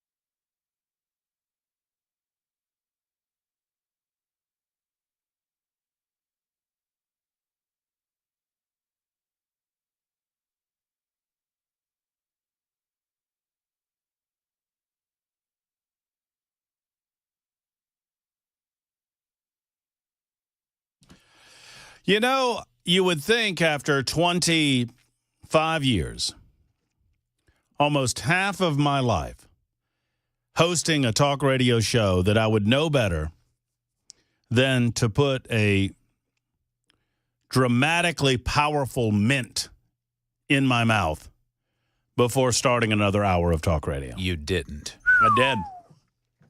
I mean, it's good, but now I'm going to have to waste it. Yeah, now you got to chew it and swallow it. I tried the chewing angle, and I chewed half of it, and I almost choked, Ken. This thing is, and frankly, this could be a trap. This is another one of those mints. Oh, those are my favorite, the Lifesavers. But they're kind of got the robust wintergreen. I love them. Yeah, down there in that dish down front. Oh, yeah. Is that where they are? Yeah. Okay, I feel a little bit better. I was worried for a minute that maybe Dan Mandis left this as a trap, considering some of the items that have been left for him that we are blamed for. on the regular. So you're telling me you just found that and put it in your mouth?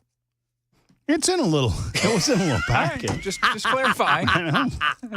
It's not the first time. It's not the first time somebody said that to me, Weber. There's not anything on the package that says like 50 milligrams or anything, right? No. That'd be the good stuff. No, this is just old Lifesaver. Are you sure that says Lifesaver on there? Loofsaver. Oh, no. Uh-oh. It's an off-brand. You're in trouble. I'm probably in trouble. Says, buckle up. It says Mama's Little Helper. If things starting to get a little wavy, I'll let you fellows know about it. Let you know what kind of colors I'm seeing over here in the control area. All right, so we got 2 more hours to go. At about 5:20 today, we will welcome Representative Andrew Farmer to the program. I've never had the honor and opportunity to talk to Representative Farmer. He had a bit of an altercation with one Justin Pearson earlier today, who seemed to lose his mind in the House of Representatives. I want to talk about this for a moment. And we have the audio for you, and we will play a game of what I like to call stop-start. That is where Chris Weber has audio. I think it's about 3.5 minutes fully, the long-form audio. So 3.5 minutes of audio, and I will yell stop and start on occasion so that we can offer a little bit of commentary and act as an explainer as to what is fully going on. So a bit of backstory. Tragically, as we talked about in the first hour of the show, Justin Pearson lost his brother to suicide on December 1st of last year. That's December 1st of 2024. We are sad to say that tragically Justin Pearson's brother committed suicide, and obviously Justin and his family, I don't know what they've been going through. I don't know how close he was with his brother. I don't question any of that. I don't question how one grieves in the aftermath of any death. We all have death that happens in our lives. At some point or another, we're going to lose a family member. At some point on this planet Earth, with very, very few exceptions, you lose someone that's near and dear to you, and you have to go through the grieving process as others do. I do not know what it is like to grieve someone who takes their own life because I've never had that in my life very closely. We have a guest that's coming up a little bit later on, a good friend of ours, Cameron Smith, who visits us on Wednesdays, who had it happen in his life, and we'll talk to him about that. I know it's rough. I would not wish it on anyone. I don't know how I would handle it. But I know at some point you have to move on with your life. At some point you have to keep living for those other loved ones that you have around you. And hopefully Representative Justin Pearson can find his way in order to do that. So absent one day, and this was the day of the vote on the Education Freedom Scholarship Act, Justin Pearson has not been back to the General Assembly this session. As he has said, he has been handling his duties and taking care of family issues and other issues related to the grieving process of losing his brother to suicide. Okay. That is spoken and received. We hear you. Everyone grieves differently. Once again, at some point, one has to get back to maybe a more regular schedule, and so Justin Pearson has now returned to the General Assembly on this March 26th. He was in committee today, and in that committee, there was a bill being discussed that was Justin Pearson's bill.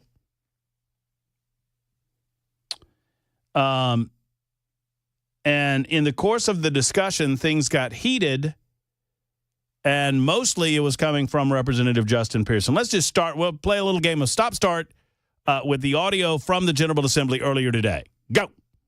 While you've been here passing bills that have not ended poverty, while you've been here passing bills that have not helped people who need Medicaid expansion, while you've been here doing the hard work of making sure that our state is not the state that it can be because you have decided. Representative Pearson. Reality of our situation is only to be. Representative Pearson. While you've been here doing that, I've been in my community. Representative Pearson.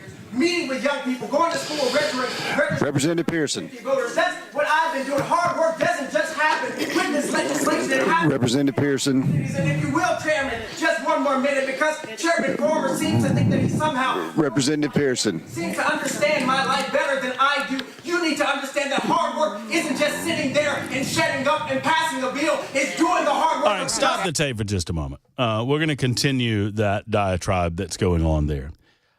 Justin Pearson introduced House Bill 1392.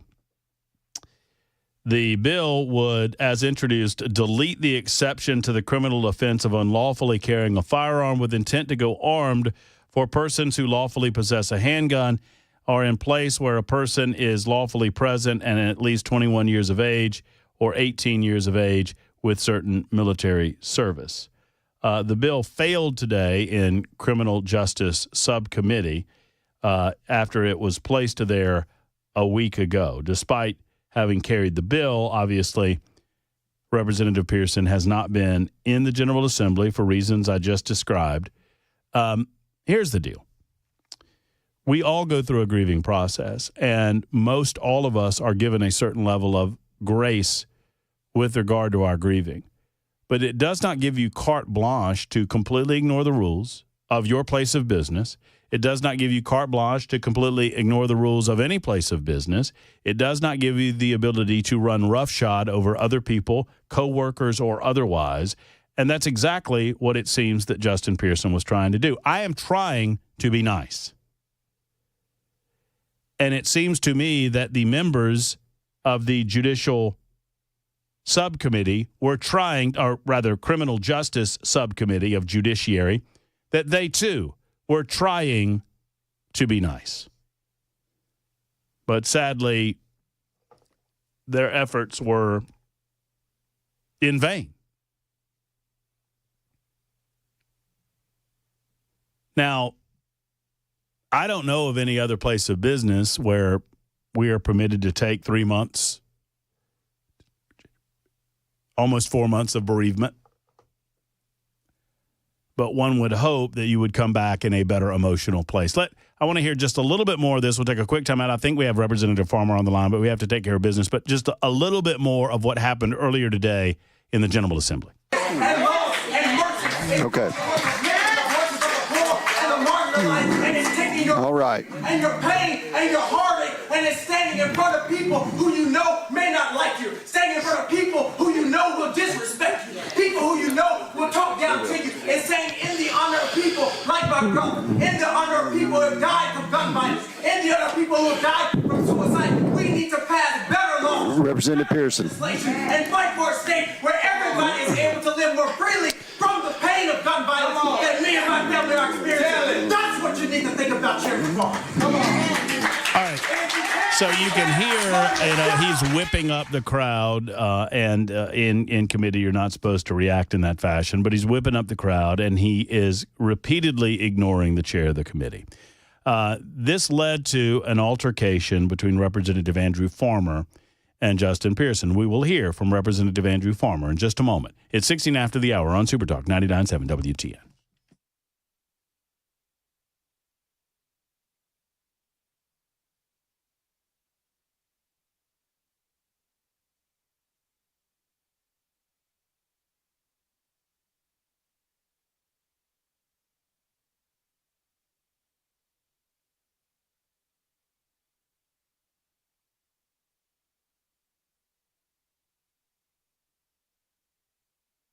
Tennessee Men's Clinic has 2 locations to serve you even better. One location, the OG, has been in Midtown since 2014, and the brand new location has been in place for over a year now. That is in the Franklin Cool Springs area. What do? Well, every man listening to me, well, I won't say every man, but most of you, over 50% of you will have some sort of T-level issue at some point in your life.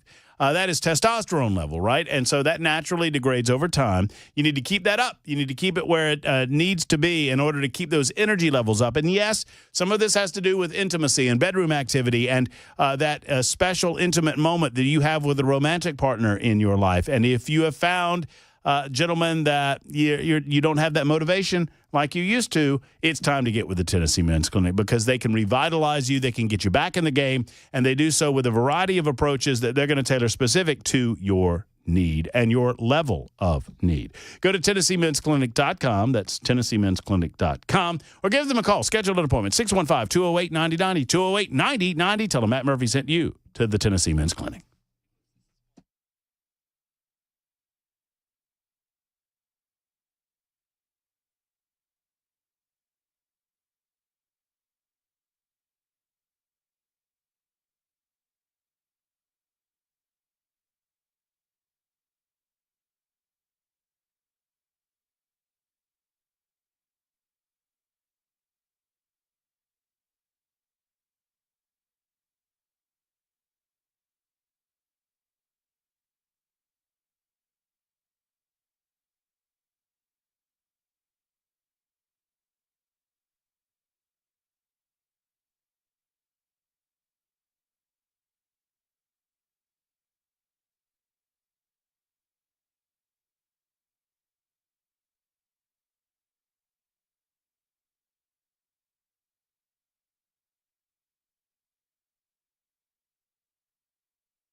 Lively debate over at the state capitol. Let you hear some of that and more coming up at 5:30 on Super Talk 99.7 WTN. As a matter of fact, we're going to hear from one of the individuals involved in that altercation. I think I can call it that. Representative Andrew Farmer coming up in just a second on Super Talk 99.7 WTN. It's 5:21. Thank you for being with us. Matt Murphy and you will reintroduce you to Cameron Smith here in just a moment as well as we continue flowing through your afternoon. Lots to get into. So obviously, can you do the short clip real quick? I think you've got the short clip over there too. This is earlier today in the General Assembly. Representative Justin Pearson has been out for some time, bereaving the death of his brother who died at his own hand, died through suicide, which is obviously a tragedy that I can't understand. And he has a bill that he presented in front of the subcommittee, Judiciary Subcommittee, and he was testifying in favor of his bill and screaming and yelling and would not calm down. And then this, at one point, this happened. We need to do something about the gun violence epidemic. We have the power to do something about the gun violence epidemic, and we don't just have to offer some empty thoughts and prayers. I don't think it's fair for you to come in front of this committee and lecture us on hard work and convictions and hard work for our committee. So when I understand where you're at and what you're doing and why, but at the end of the day, we've been here working. It is a pathetic excuse for you to not answer the question of why we are doing nothing about the gun violence epidemic than to personally attack me. But let me explain to you what I have been doing, Representative, since you asked. My brother, Temperance Darnell Pearson, one of the loves of my life, passed away from gun suicide on December 1st of 2024. So that was the exchange that led to Pearson coming after Representative Farmer, and I'll just let Representative Farmer describe the secondary exchange. He joins us to talk about this exchange from earlier today. Representative, thank you for being on the Matt Murphy Show. Good afternoon, sir. Hey, Matt, I appreciate you having me. Well, I mean, obviously, I feel like I clearly understood that you and everyone else in the committee. Well, let me ask it this way. I won't assume. Were you aware of where Representative Pearson had been at the time that you phrased your comment that way? Yeah, I knew, and other members knew that he'd lost his brother. And I just want to make one thing very clear: in no way did I ever intend to go anywhere near being personal with him, his family, his late brother. I can imagine what that's like, losing a loved one, being that close. And I understand the time he took. But at the same time, he come in there into the committee. And in fact, before that, let me just preface this one. Before that, he was on a calendar that was going to get rolled to the clerk's desk. We took him off of that calendar. Leader Lamberth moved that we allow his bills to be heard because he traveled in. He hadn't been here. So he gets up there, immediately starts to demean all the members of that committee, all the Republican members. I mean, he just goes hard and says that we're not working hard enough. We're not doing what we need to do, and we need to be doing more. I thought, goodness, I was like, I just want to make it clear that we've been here working, and I understood why a person would take some time. He took a very long time. Everybody grieves differently. I understand that. We've had a member of the General Assembly that's lost his father here recently. We've had a member that's lost his wife this year. We have a member that has got a liver transplant that is going to be here. It happened about 3 weeks, maybe going on a month ago. He's going to be here tomorrow. We've had a member that had a heart attack last week, and he's here today. So, and I understand loss. I've lost 2 aunts and a grandmother since I've been a member in the past 13 years, so I certainly understand loss. But at the end of the day, my whole point was this. Look, we are here working. We've been here working, sir. And I understand you're going through what you're going through. But we are here working as you are criticizing us for that. And I just said. Yeah, it's just, no, I think everybody heard it. Everyone wants to be sensitive to his loss. But at the same time, you come into a body that you've not been to all session and start pointing fingers and accusing other members of the body of not working hard enough. It's just an odd. It's an odd flex. Mm-hmm. I mean, to me.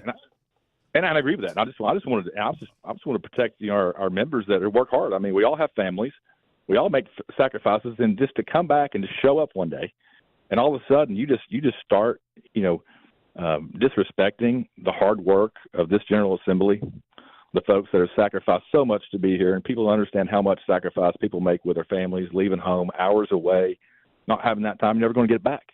But we spend it here passing the laws that the people of Tennessee asked us to do. We're representing our districts, and we're working hard. Representative Andrew Farmer with us for a few moments talking about the altercation that happened earlier today between himself and Justin Pearson. Tell me about the aftermath. Apparently, things kind of broke apart a little bit. The crowd got a little disruptive, and he approached you after the fact. Is that not the case? Yeah, what happened was after we had voted his second bill, we voted it down. He walked across in front of where we're sitting, and I thought he was going to exit the room, but instead he took a left, come up to where the dais is where the members sit. He's not supposed to be there. He's not a member of that committee, so he walks up there, and I thought, well, he's going to confront me or either walk out the door behind me. He immediately comes up and starts yelling at me and pointing his finger in my face and just called me a SOB, you name it. He's cussing, yelling, going on. I just turned around. I just sat there. Because the last thing I was going to do is face him and make him think that I was going to be a part of any sort of physical altercation, because that certainly wasn't going to happen, period. And I just let him do what he did, and then Leader Lamberth came over and others, and they had to pull him away as he's yelling and cussing at me and pointing his finger at my head.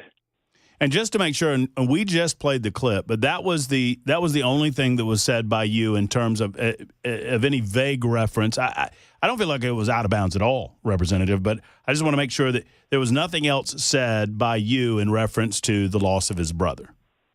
No, absolutely not. No, I've looked back. I I've looked at it twice, 2 or 3 times, and I only reference I said no. I made no reference to any sort of personal reference to him or his family whatsoever. Right. You reflected on you're attacking the committee, and I understand you've been away. Yeah, no, we get it. We get it. So, and he said to you, it's my understanding, don't ever come after me and my family. I mean, in your opinion, does it stay there today? I mean, is it kind of over for you? Would you like to let it lie, or is there more to come in terms of something that might occur to him in terms of the rules of decorum of the House? No, as far as I'm concerned, it's over. But for him, he'll take this, and he already has. He'll play it, and he'll put it on Twitter and Instagram about how I've insulted his family, and probably try to raise money off of it, and just that's his MO. And unfortunately, the side of him I saw today, I've seen it before. We've all seen it before. It's the same play. He's the victim. He made himself the victim very quickly. I think what happened when I said that to him, I think it embarrassed him, and I think the only way he knew to react.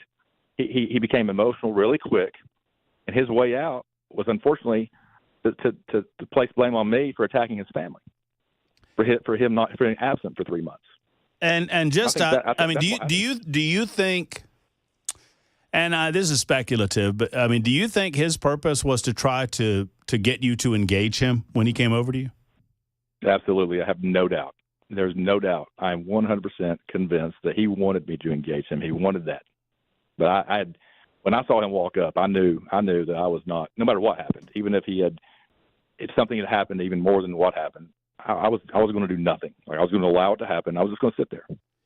So I have someone. We have our super text line, our text line representative, and someone said, "Well, I heard Justin accuse y'all of not working on gun violence issues specifically." And I guess this is in reference to HB 1392. What would, I mean, y'all voted it down. What is your understanding of what 1392 was? What would it have done? Well, and that's a good question because he's not been here to work his legislation to let the members know what it would have done. And that's a part of it. There was another Democrat from the committee, Representative Brooks. Her bill passed today. You know why? Because she works for bills. Mm-hmm. She did. Mm-hmm. He's not been here to work his bills, to work his legislation. So that's a really good question that I would like to have an answer to, but he's not giving it to me. Well, we just wanted your perspective on it, your take on it, Andrew, and I appreciate you giving it to us. But as far as you're concerned, this is as far as it goes. And I for one, and I think I can speak for a large portion of the listening audience, appreciate you respecting the decorum of the body as you did in the face of a lot of yelling and screaming. Yeah, I got called about every name in the book. But, heck, I mean, and it's unfortunate to see emotion take over and see a member of the Tennessee General Assembly act that way again. And this is not the first time. This is twice that this is gone overboard and out of bounds with his behavior. I'm very disappointed to see that. I thought we were past that point, but hopefully I'm going to let this go. I'm not pushing anything, asking for nothing. I just want members to act and treat this, the Tennessee General Assembly with respect and the decorum that it deserves. And just for all Tennesseans. And just I feel compelled to ask, but just based on, you said you reviewed what you said just to kind of make sure you galvanized it and clarified it in your mind. Do you think you owe Justin Pearson an apology at all? It's crossed my mind because my wife and everybody says I have a big heart. I'm a people pleaser just by nature. I think that in a way I feel bad. I do. I feel very, very bad and sad for his loss. But at the same time, the way he reacted, I don't think I owe him an apology. I don't. Representative Farmer, thank you for spending some time with us this afternoon on the Matt Murphy Show. Thank you for your work in the General Assembly. We'll talk to you again very soon. All right, thanks so much. All right, take care. There's Andrew Farmer. We'll talk about that, reflect on it in just a moment, and we'll give you the clip here in just a second of exactly what was said that led to the huge blow up by Justin Pearson. It's 32 after the hour on Super Talk.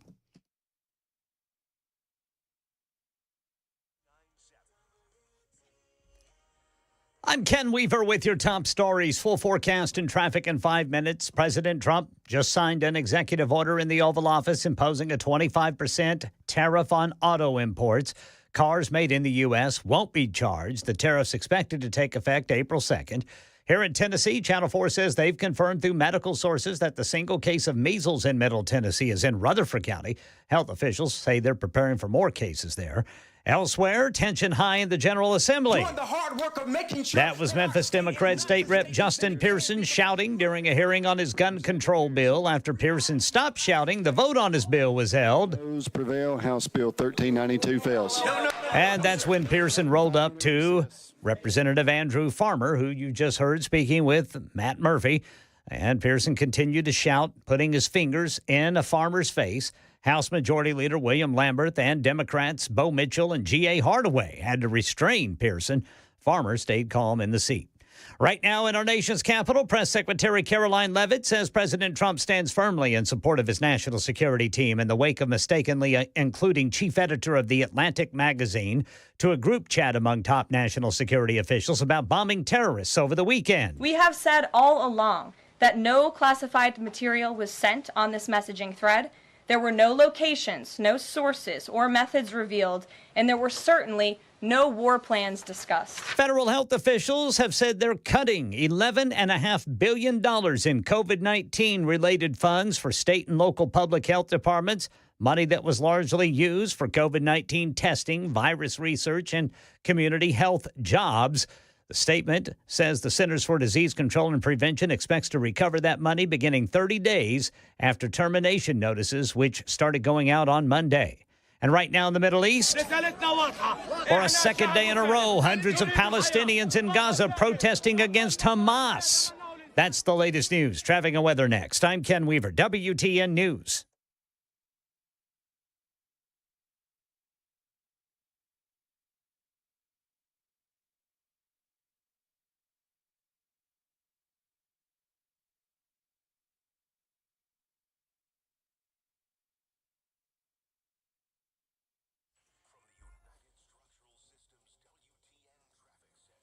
Police reporting a crash over by the airport, 40 eastbound, right there at Briley Parkway. Then on the West Loop downtown, left lane is blocked by a crash westbound before 65.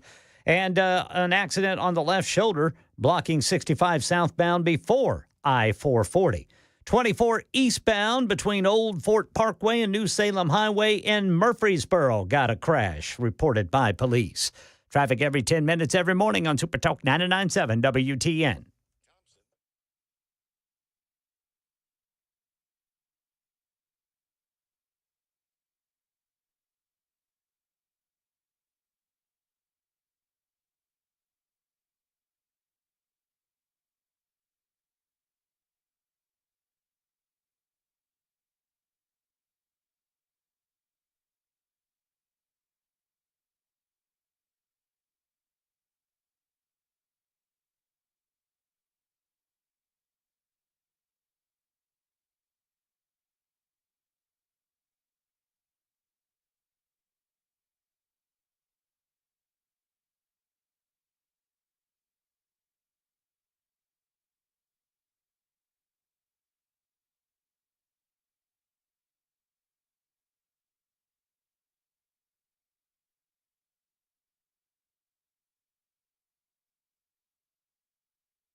It is Super Talk 99.7 WTN, 539. Mr. Weber, cue up the short clip that we will re-rack to reset this conversation. Had a good talk with Representative Andrew Farmer, gentleman that I've never met. He got into an altercation with Justin Pearson. Now, to reset, for those of you just in your automobiles, hello, how are you? Beautiful day in the Music City. Hope you had a nice day at work and whatnot. Thank you for listening to the Matt Murphy Show. We welcome in Cameron Smith. Cameron Smith and I have seen one another 3 separate occasions today. Yes, I have been downtown many times. Early, midday. Down and back and down and back and down and back. Yeah. Yeah? And I'm glad to be here. How'd you like that breakfast this morning? Bacon was good. The bacon. Matt and I were at the table, and some of the plates that didn't get taken, we were confiscating We just decided the bacon. that, where's that bacon going? Yeah. That bacon's going in the trash unless it goes in my belly. Right, and we don't want wasted bacon. No, sir. I started, Ken Weaver, I thought about you, Ken Weaver. Not so much about Weber because he's a little too skinny, but I thought about you. Yeah. And I thought, can somebody get me a quart Ziploc bag, please? Amen. As I sit here, as the Lord is my witness, if somebody had given me a bag, I would have gone around to the plates and put all the bacon in it. Well, absolutely. And it was good bacon. It was good bacon. Wasted Bacon sounds like a good band name. Yeah, it does. 1, 2, 3, 4, 1, 2, 3, 4. Wasted Bacon. Yes.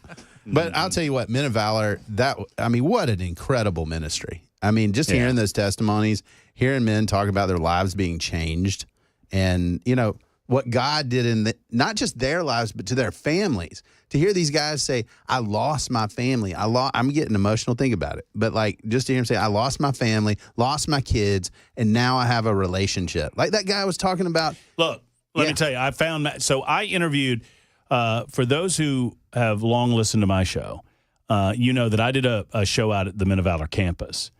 This was when I was still on in the middays. And I interviewed a man by the name of Matthew Bobo. And Matthew, talked to me about his life. He told me about his 2 sons, but he did not get into it. And I could tell when he started talking about his 2 sons, he got emotional during that conversation. Today, he stood on stage and talked about how his life has turned around since he's turned his life to God, talked about his criminal past, and talked about reconnecting with his family, and then talked about his sons and said, and it was toward the end, and he said, I hope, as I have reconnected with some of the rest of my family, I'm paraphrasing, that I am able to reconnect with my boys one day. And I went up and found him, and I picked on him a little bit. I said, remember when we had the interview back at the campus? He goes, yeah, I remember that very well. And I said, I never would have thought that day you'd be on this big old stage talking to all these people. And he goes, me either. And I said, did you enjoy it? He goes, nope. But I asked him, I said, how old are your boys? And he started tearing up when we were standing there. And it's tough when you see a big grown man with big grown man muscles tear up like the way he did. And he said, my boys are 16 and 15. And I said, what's going on? And he said, they're 16 and they're 15. And he said, it's just going to take a little while. Yeah. He said, but I'm here and I'm ready to do everything that I can do to reconnect. And I told him, I said, well, I don't know any of the intimate circumstances. I don't pretend to. I said, but my father left my house when I was 5 years old, and I saw him once between the age of 5 and 17. And then I didn't see him again until I was in my mid-20s. And I thank God every day that we were able to reconnect before he died. Bottom line is this: you'll get there and you'll cherish those days that are to come. It'll wreck you. Well, and it really galvanized me this morning. The listeners, this, my family's work in the foster system, loving on all kinds of different boys that have come through our house. It's crazy. But to a man, I heard I didn't have my dad. There wasn't a man. I didn't know how to be a man. I didn't know what it meant to love my kids and be there for them. And Men of Valor has helped teach them what they did not know. And it helped me realize that the things that folks who foster, who love these kids, who through no fault of their own usually find themselves in state custody, that they need somebody to be there for them. And you only get one dad. But to have somebody there for you, you've talked about your grandfather a lot. Like, having that person there means so much. And to hear that from these guys who've run afoul of the criminal justice system but are saying, I want to be the thing that wasn't there for me, is really powerful. I am not, I mean, if y'all want to know why Men of Valor speaks to me in the way that it does, I am not being hyperbolic when I say, or I'm not exaggerating when I say that if my grandfather did not exist, I have zero idea where I would be in my life. And I could have been in jail. Could have been in jail. Because he was the factor in my life that prevented me from veering down roads. I watched my brother veer down some of those roads, sadly. And luckily, he was able to kind of reclaim his life at some point in his early 20s and get back to structure. But, yeah, I mean, it's just an incredibly impactful ministry. Some of the, Wasted Bacon is a great name for a band. I'm now in the business of writing down thought ideas about, songs that Wasted Bacon might do. Like I was thinking their first album would be Pork Belly. I like that. First single off the album is Cream of Wheat. I don't know. I'm just thinking out loud here. Or just Jam. You have a very, very personal story regarding your brother. Yeah. That you've talked about over the years as we've spoken on the show together. I want to play this exchange real quick again and then kind of reset where we're coming from. Representative Andrew Farmer had an exchange. Justin Pearson was running roughshod over a subcommittee in Judiciary today regarding a bill that he was attempting to advance regarding gun control. And this is what the exchange sounded like that led to Justin Pearson absolutely losing his mind in that committee. Roll it. We need to do something about the gun violence epidemic. We have the power to do something about the gun violence epidemic, and we don't just have to offer some empty thoughts and prayers. I don't think it's fair for you to come in front of this committee and lecture us on hard work and convictions and hard work for our committee. So when I understand where you're at and what you're doing and why, but at the end of the day, we've been here working. It is a pathetic excuse for you to not answer the question of why we are doing nothing about the gun violence epidemic than to personally attack me. But let me explain to you what I have been doing, Representative, since you asked. My brother, Temperance Darnell Pearson, one of the loves of my life, passed away from gun suicide on December 1st of 2024. So I don't think anything Andrew Farmer said was out of bounds. But I've not been that close to the emotional turmoil and just I would be a disaster if my brother took his own life. And yours did. And he did. He was at Brentwood Academy, captain of the football team, Mr. Everything. And younger? Yeah, he was 2 years younger than me. I was actually in college at the time. And he liked a girl. She didn't like him back. And he made a decision he couldn't change. And it was a wrecking ball in my family. So anytime, regardless of politics or any of that stuff, anytime I hear somebody that has gone through that experience, because I remember what it was like. I remember my mama screaming. It gets me because when it never changes. Any of y'all that are listening. I met your dad today. Yeah. For the first time. Any of y'all that have touched this issue of suicide, that it's haunted your life, you're able to deal with it, but you get to the point where, like, just in saying that and talking about I remember, it just zooms me back to my mama screaming and hearing those things. So I have a lot of empathy for anybody that's gone through that. But as I said off here to you, hurt people have a capacity to hurt people. And so he's hurt. And he, before all this, was very passionate about gun violence and those things. And there's nothing wrong with that. I disagree with his stance and posture. But the point that Representative Farmer was making was, I'm here, we're here working. You want to attack us personally.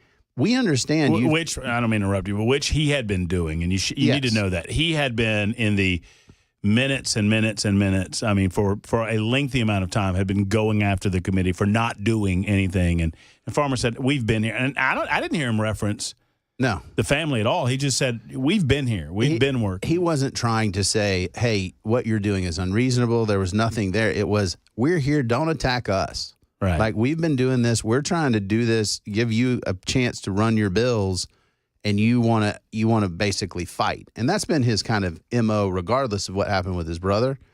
But the reality here is when somebody's speaking from that place of pain, they're just firing everything they got.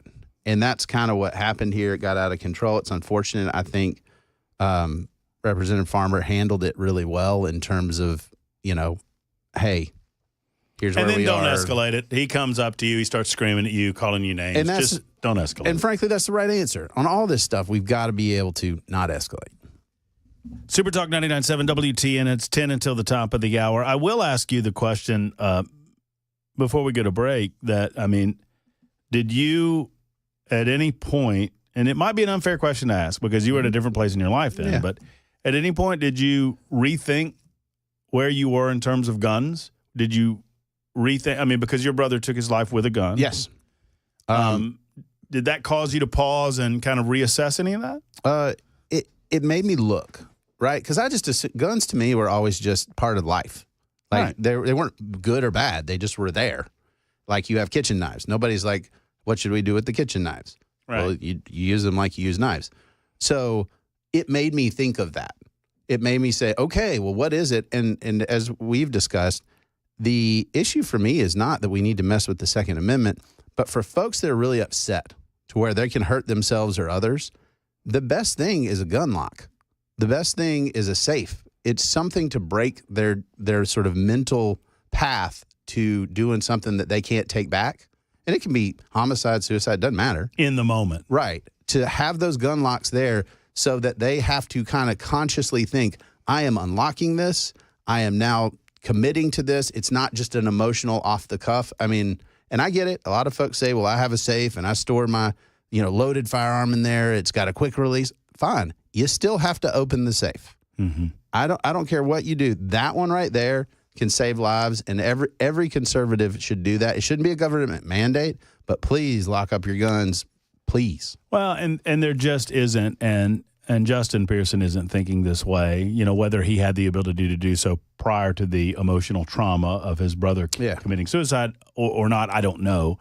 But there is no gun law that he can point to that the Tennessee General Assembly could pass that will either bring his brother back or he can tell me would have prevented his brother's death. Yeah, people don't realize this, but 60% of firearm deaths are suicides.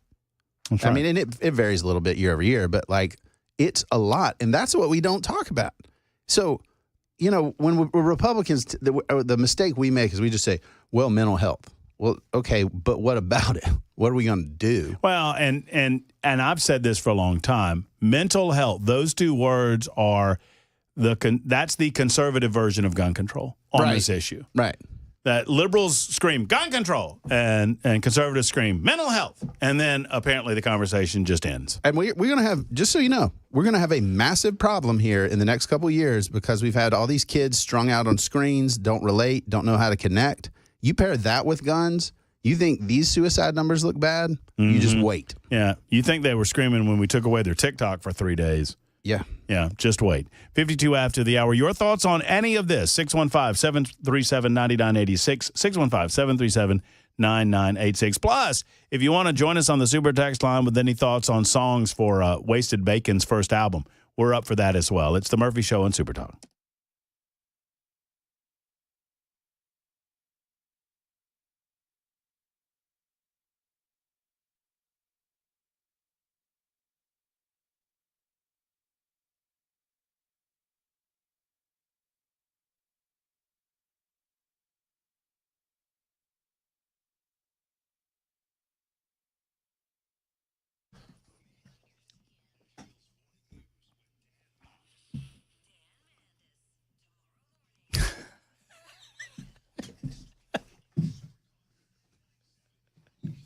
The lady there sounds like she's mocking him, doesn't she? Dan Mandis. By the way, by show of hands, who thinks Dan has thick skin? Okay. Let's talk about the Glock store for a moment. Matt Murphy for the Glock store. We talk about gun safety, and one of the ways to get gun safe in your life is to train. and you can train in a more realistic fashion at the Shoot 270 rooms, never lanes, rooms at the one and only Glock store. And that is the way to get it done, friends. I mean, being able to use your gun, understanding how to use your gun, that is somewhat of a perishable skill, right? And so you need to kind of replenish the reflexes and make sure that you still understand how and when and why and all of those things. And you can do that at the Shoot 270 rooms. Plus, if you already own a Glock or you're thinking about owning a gun, find out how to safely own, safely use, and safely store your gun at the one and only Glock store. Plus, we've been mentioning this. We are so lucky because there's a gunsmith on site while the doors are open. That means that anything you buy at the Glock store, competition triggers, night sights, extended controls, if it goes on a Glock, if it's for a Glock, you can buy it at the Glock store, and if they carry it, they will put it on while you wait for free at Nashville's Glock store. How about that? Minutes away from the airport, worth the drive from anywhere. It's the one and only Glock store.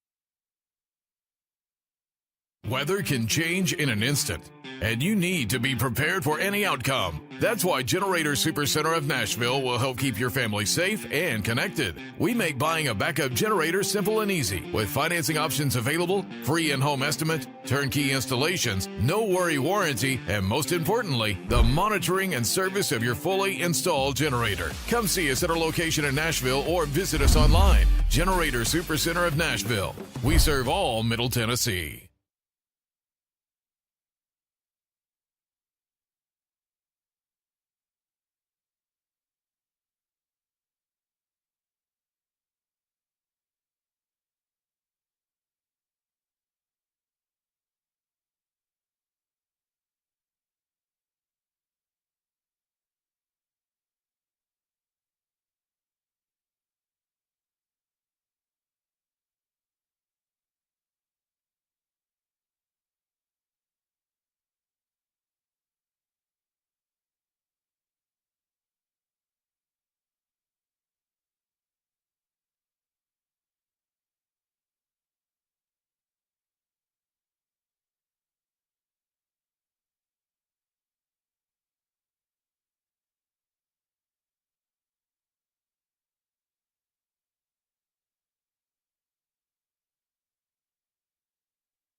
6 o'clock on the dot. I'm Ken Weaver with your top stories. Got the full forecast and traffic in 5 minutes right now in Nashville. Whose house? Our house! Protesters hoping to convince lawmakers to reject legislation allowing schools to reject or charge tuition to enroll illegal immigrant children. A vote is scheduled today in the full House Education Committee. It's been a lively day at the state capitol. The hard work of making sure that our state is. That's Memphis Democrat State Rep Justin Pearson accusing the House Criminal Justice Subcommittee of doing nothing about gun violence. Pearson then made his way to Sevierville. Republican State Rep Andrew Farmer shouting and pointing in Farmer's face until he had to be restrained.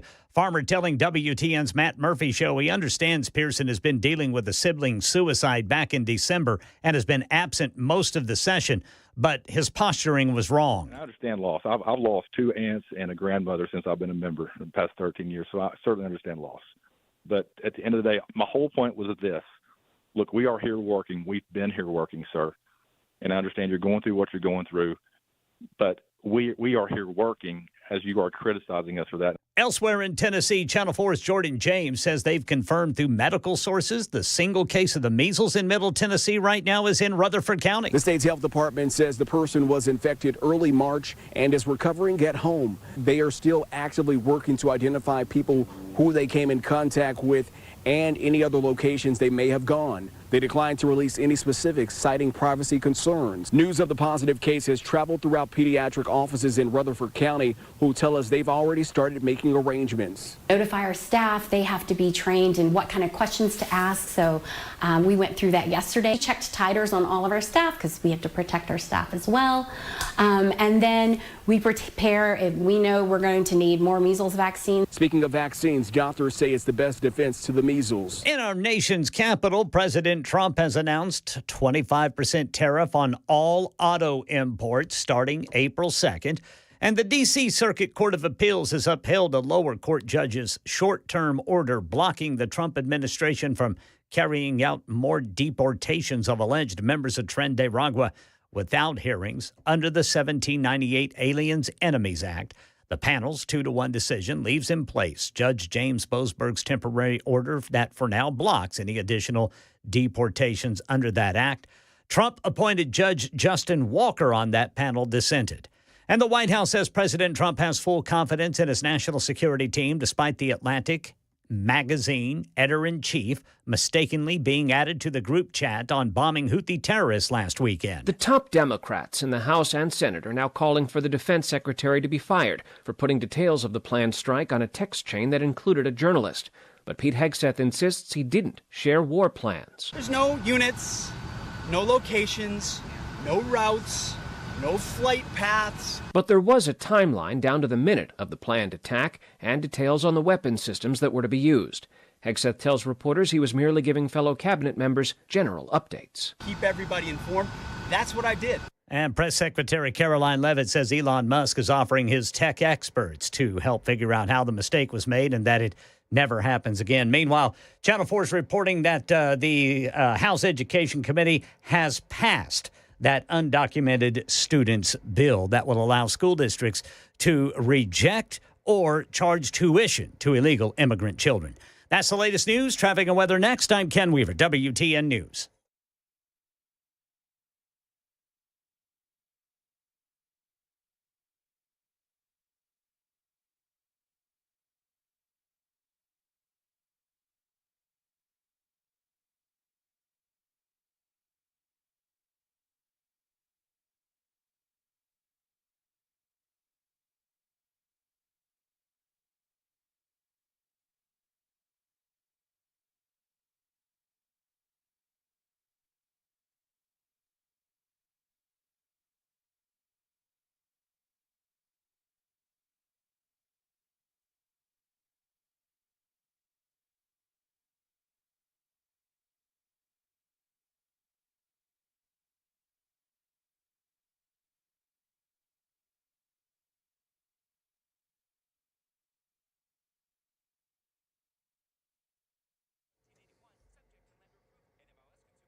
All right, still showing police reporting an accident 40 eastbound at the airport, and in Hermitage 40 westbound before Stewart's Ferry Pike, and in Rutherford County 24 eastbound between Old Fort Parkway, exit 78, New Salem Highway, exit 80. Traffic every 10 minutes every morning on Super Talk 99.7 WTN.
It is the Matt Murphy Show, final hour of the day. Thank you, all of you, for being out there. 8 minutes after 6 o'clock, Super Talk 99.7 WTN. We continue our conversation regarding the news of the day. I understand that we need to get to nincompoops. My apologies for being late on that front. We were having a very important discussion regarding gun safety and the levels of suicide as a result of, some of the percentages that we hear that Cameron was sharing with us are just dramatic and very important to talk about. But we'll get to some more fun things like nincompoops in the news. Plus, we are very quickly filling out an album from the brand new band that we just started called Wasted Bacon. We were discussing going to breakfast this morning and seeing some of the plates. You know, you go to one of these massive breakfasts with over 1,000 people there, and they have all of these plates of food, and some of them do not get eaten. And I was saddened at the amount of wasted bacon that I felt like was just going to be thrown in the trash. And so we thought that Wasted Bacon would be a good name for a band. And now Cameron is writing songs. Yeah. Or actually, you're not writing songs. I am using AI-assisted technology to create songs instantaneously. Technically, you're writing songs. Technically. You're just getting some assistance from your AI friends over there. We're writing songs in real time on the radio. Based on your recommendations for song titles. Yeah. Like we already have Thick Cut. We have Thick Cut and Meat Candy. They're done. We've got...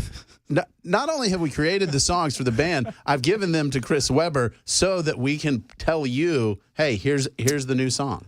So, I mean, you know what? In the spirit of Nincompoops in the news, I feel like it's along the same line. You know what? Let's just go ahead and play the theme for Nincompoops in the news, and then we can play maybe a selection from Wasted Bacon. That's right. It's time. 10 minutes after 6 o'clock, a little bit late, as a matter of fact, where we scour the globe, look all across the United States of America, across the state of Tennessee, and find the nincompoops. And I fear that we ourselves might be the nincompoops today. As Cameron and I have spent a lot of our time, well, not really. Cameron has spent a good amount of time, not even a good amount of time. How much time have you spent on this, and what program are you using? Well, first, I want people to understand that we have run the gamut here from like deeply emotional, sincere stuff to a band based on a breakfast situation this morning. Yes. And the band is called Wasted Bacon. And then I was like, I bet I can use an AI and I can probably come up with some music. Uh-huh. And we did. And so Thick Cut is ready to go. And so the parameters, and I don't have a lot of experience with AI. Have you done anything with artificial intelligence, Weber? No, I have not. Weaver, is Weaver back there? I don't know what it is.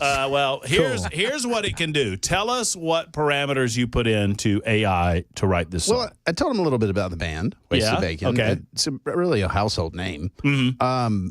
And then I said that the song should involve exclusively pork themes. So if there's no pork involved, no, we're not doing it. Mm-hmm. And then I gave them a song title, a couple other little things.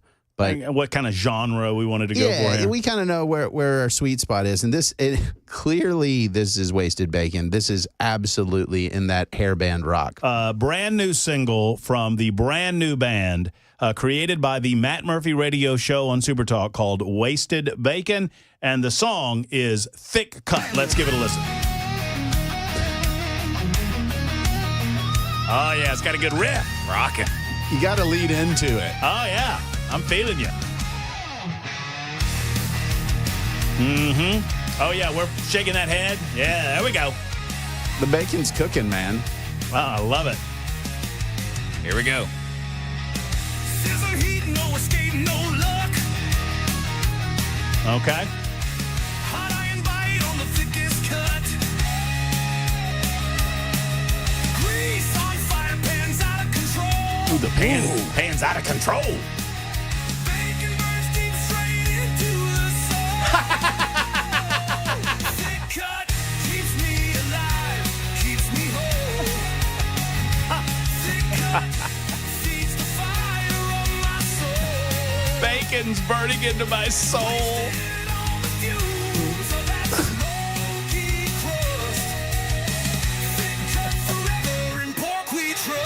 In pork we trust. Yeah. Wow.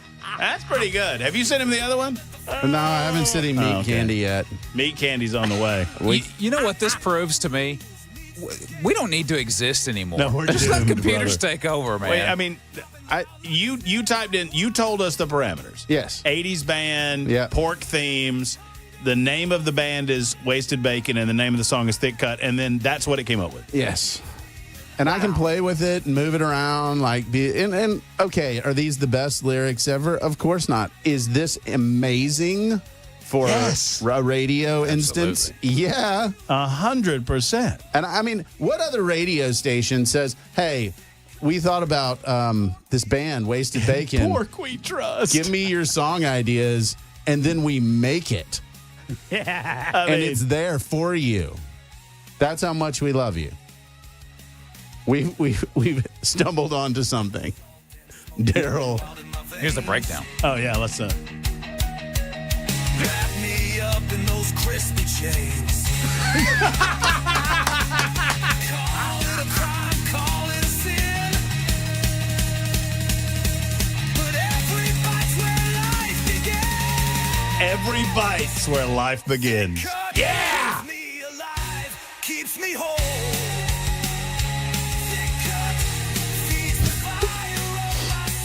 I'm putting this in my playlist. I'm telling you.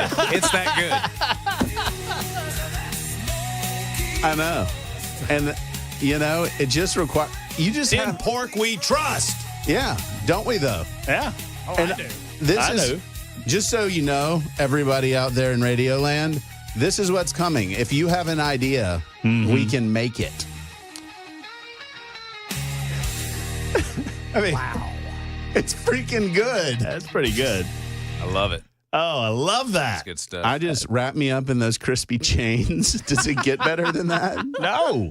That is awesome. With that in mind, Ken, you got a nincompoop in the news? I do. All right, let's go. It's nothing about pigs. Oh, well, that's good. This man might have called a few officers a pig. Let's see here. Naked man tased by authorities following Thursday morning incident in Wabash County, Illinois. Sheriff Derek Morgan on January 23rd says deputies were following a male aggressor. He was driving erratically. And then he wrecked. And then he started kicking out the back window to get away. Once he was out of the vehicle, unfortunately for the subject, the deputy made contact with him. Deputy said he was distraught, confrontational, out of control, and smoking a cigarette. While the deputy was trying to speak to the subject, he began taking off his clothes. Of course he did. He asked the deputy what branch he was with, and then threw his cigarette at the deputy. At this time, backup officers had arrived, and the man started marching, naked, mind you, in the snow. Well, a taser was deployed for the safety of everyone involved. He was taken into protective custody with no further incidents. But even after getting tased, the man started talking about Jesus, Donald Trump, and nuclear war. while threatening as you do. Wow. While threatening to take the police officers' guns and shoot them. He was transported to Wabash General Hospital for a mental health evaluation. I would think so, yes. I would think so. Hopefully everything works out with that fella.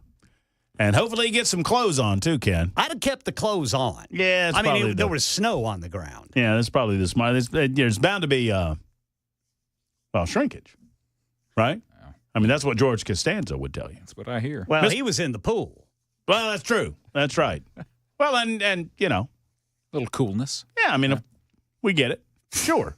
That's all I'll say about that. Mr. Weber? I don't think we even need to participate. Ken's going to win. I agree. Yeah. I kind of Anyway, agree with I'll give it a shot. All right, this sounds like something that would come out of a sitcom, speaking of Seinfeld and George Costanza. This fella is named Joaquin Garcia, and he is from Spain.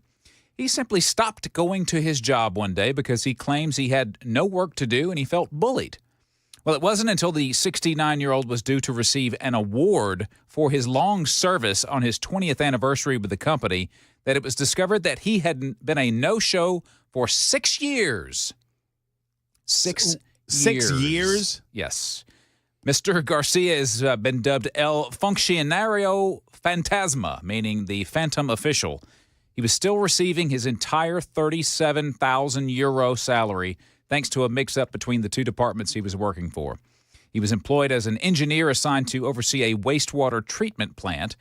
He is now retired, but he was believed that he was being bullied at work for his family's politics and was cast away to the plant. But when he arrived, he found there was no work there to be done. Instead of complaining, he feared which he feared would hinder him from finding another job. He took the quiet quitting thing to a whole new level.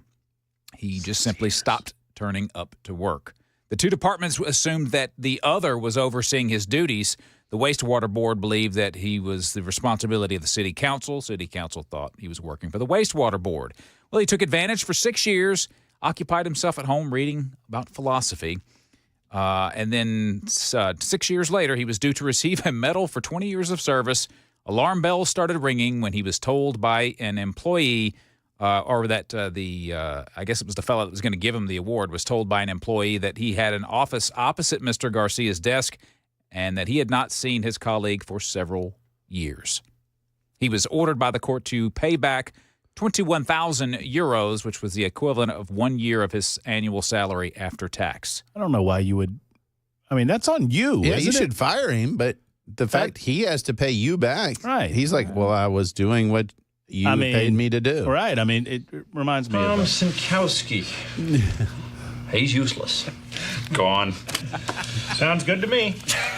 Here's a peculiar. Milton Waddams. Who's he? You know, squirrely-looking guy, mumbles a lot. Oh, yeah. Yeah, we can't actually find a record of him being a current employee here. I looked into it more deeply, and I found that apparently what happened is that he was laid off 5 years ago, and no one ever told him about it. But through some kind of glitch in the payroll department, he still gets a paycheck. So we just went ahead and fixed the glitch. Great. So, Milton has been let go. Well, just a second there, Professor. We fixed the glitch. So he won't be receiving a paycheck anymore, so it'll just work itself out naturally. We always like to avoid confrontation whenever possible. the problem solved on our end. It's like the complete opposite of Mr. Waddams. Right. Mr. Waddams, he just kind of stopped. He was the glitch that they fixed. All right, my Nincompoops, so we got to go quickly. My Nincompoops comes to us, a woman. Where is this from? Out of Ireland, across the pond. A woman has been left with a huge vet bill after her rescue dog decided to snack on her expensive underpants. Well, Sarah Oakley, 34, adopted a terrier mix that she named Retta from Harley Dream Dog Shelter in January of 2025, just earlier this year. Marketing consultant and her pooch had been living happily together in this is in Colorado. The story is out of Ireland for some reason. Bloomfield, Colorado, for 3 months when she found Retta lying amongst the dirty laundry. And then she realized, after discovering that Retta seemed a little worse for wear, that she had 5 pair of Skims underpants missing. Well, not Retta's first time eating her owner's lingerie, but in the past, she's managed to throw them up or regurgitate them. After hoping the dog would cough up her panties, on this occasion, it became clear that something was seriously wrong. Sarah explained Friday she was throwing up, but after 24 hours, I knew that we needed to get help. Took a trip to the vet's office, and Retta had to have the skims, S-K-I-M-S, for those of you curious, removed from her intestines, leaving Sarah shouldering an eye-watering $13,000 vet bill. Retta soaking up attention and care. Seeing the funny side of it, the owner added that she's considering contacting Skims founder Kim Kardashian to see if Kardashian would be willing to help with the bill. And this story is accompanied with an X-ray of the doggy in the underpants right there. Yikes. Wow. There you go. There it is. There you have it. Why does she think Kim Kardashian gives a crap about her underwear? It's her company, maybe. I mean, maybe. It's her fault that her dog ate the underwear? Maybe Kardashian would consider, creating an edible line. Well, she already did, apparently. Apparently she did. So I would suggest that this owner is an nincompoop for allowing it to get to this point. 5 pair of underwear is 5 too many. Come on. Yeah. Have you been busy writing songs, or do you have a nincompoop? I've got one. It's simple. Okay, it's very good. quick. Let's go. Tatted up Florida man, as we do, tried to assure cops that there's nothing wrong with drugs after they discovered several bags of meth hidden in his underpants during a strip search last week.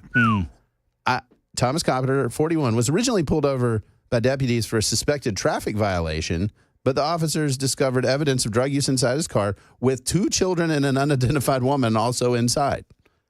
They went through the list of all this stuff, and his basic response was, there's nothing wrong with drugs. That really rings flat when they're in your pants. Mm-hmm. Like they have to do a strip search and you have meth in your underwear. Like if you really believe there's nothing wrong with drugs. Would you put it in your underwear? Would you put it in your underpants? Exactly. So, yeah, if it's Florida man. Again, it's obvious. Lots of nincompoops to choose from. Vote if you so desire. 615-737-9986. That's Nincompoops in the News on Supertalk 99.7 WTN. You can vote for the song, too, if you so desire, if you want to.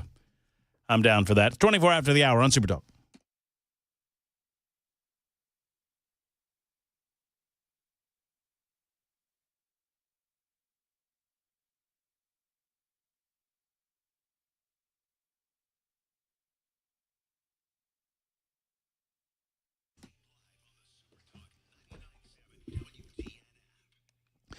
Sadly, when you go to a lot of auto repair shops, you smell the shop as soon as you open the door. I mean, it's just stinky. It smells like smelly old greasy rags lying around, a countertop that you wouldn't dare touch, much less, do anything else. So here's the deal. That's not the only thing that stinks at these repair shops. Sadly, the bill probably stinks as well. They keep your car forever. They're not honest about it. They don't call you back when they say they're going to. What was your last experience at a vehicle repair shop? Well, let me tell you something. If you're at Eurofix, you don't get any of that. Clean at Eurofix. They take the stink out of European auto repair at Eurofix. You get a free 15-minute no-wrench inspection, and they don't try to pressure you to do anything you don't need to do on your automobile. At Eurofix, you also get a 3-year nationwide warranty and a free loaner car with every repair appointment. Never pay dealer prices. Friends, let's take the stink out of European auto repair at Eurofix, Franklin, 100 Oaks, Murfreesboro, Belmead, and now in Mount Juliet. Call 844-EUROFIX, 844-EUROFIX, or visit myyurofix.com. That's myyurofix.com.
Very lively day at the state capitol. We'll let you hear how it went down, and then the day's closing money news at 6:30 on Super Talk 99.7 WTN.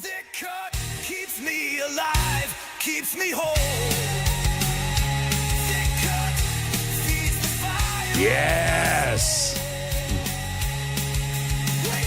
Super Talk 99.7 WTN. Rocking the house. Get your request in 615-737-9986.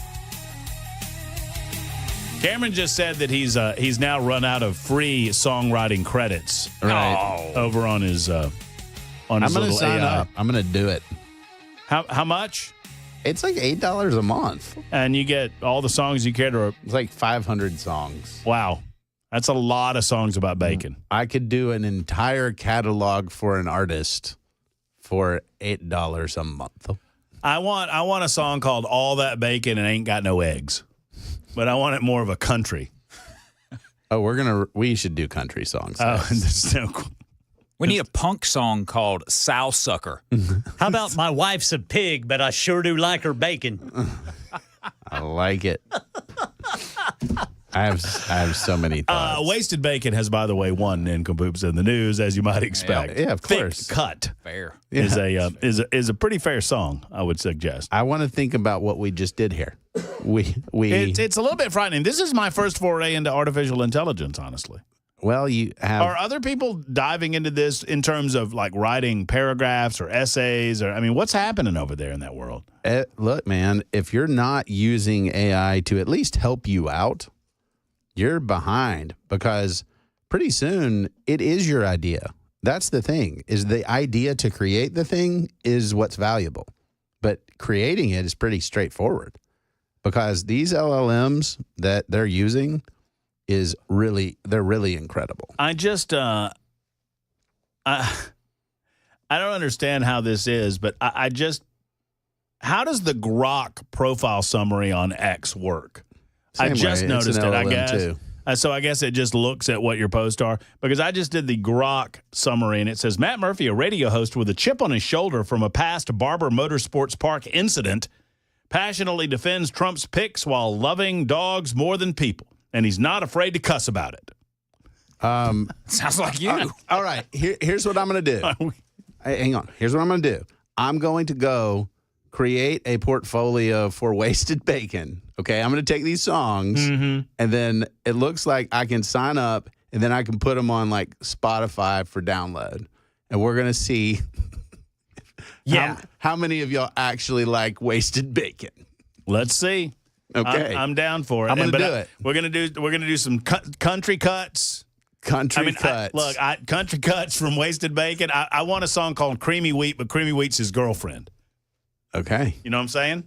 We're going to have a whole narrative. I'm just stuck here. on Creamy Wheat. This is going to be a big deal. I like it. It's 32 after the hour. Time for the news on Super Talk.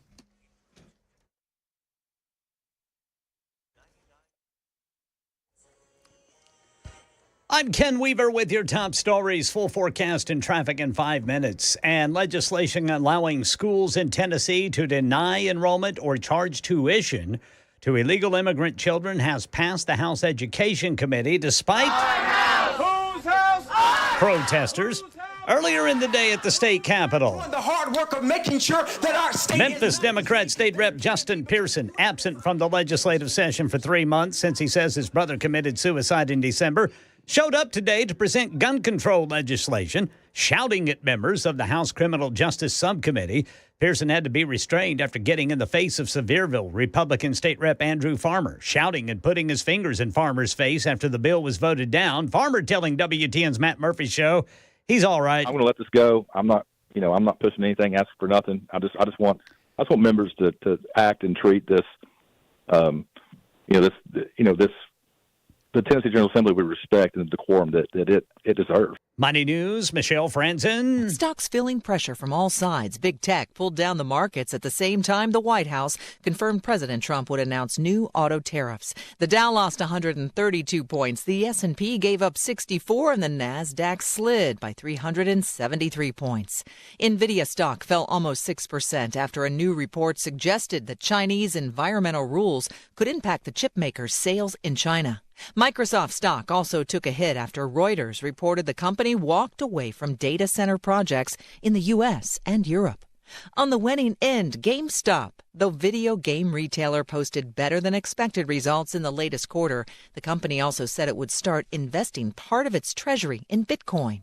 Dollar Tree rose after the budget retailer announced it would sell Family Dollar to a pair of equity firms for $1 billion. The Congressional Budget Office says the U.S. could run short of money to pay its bills by August without a debt limit deal. And President Trump signing an executive order imposing a 25% tariff on all auto imports starting April 2nd. That's the latest news. Traffic and weather next. I'm Ken Weaver, WTN News.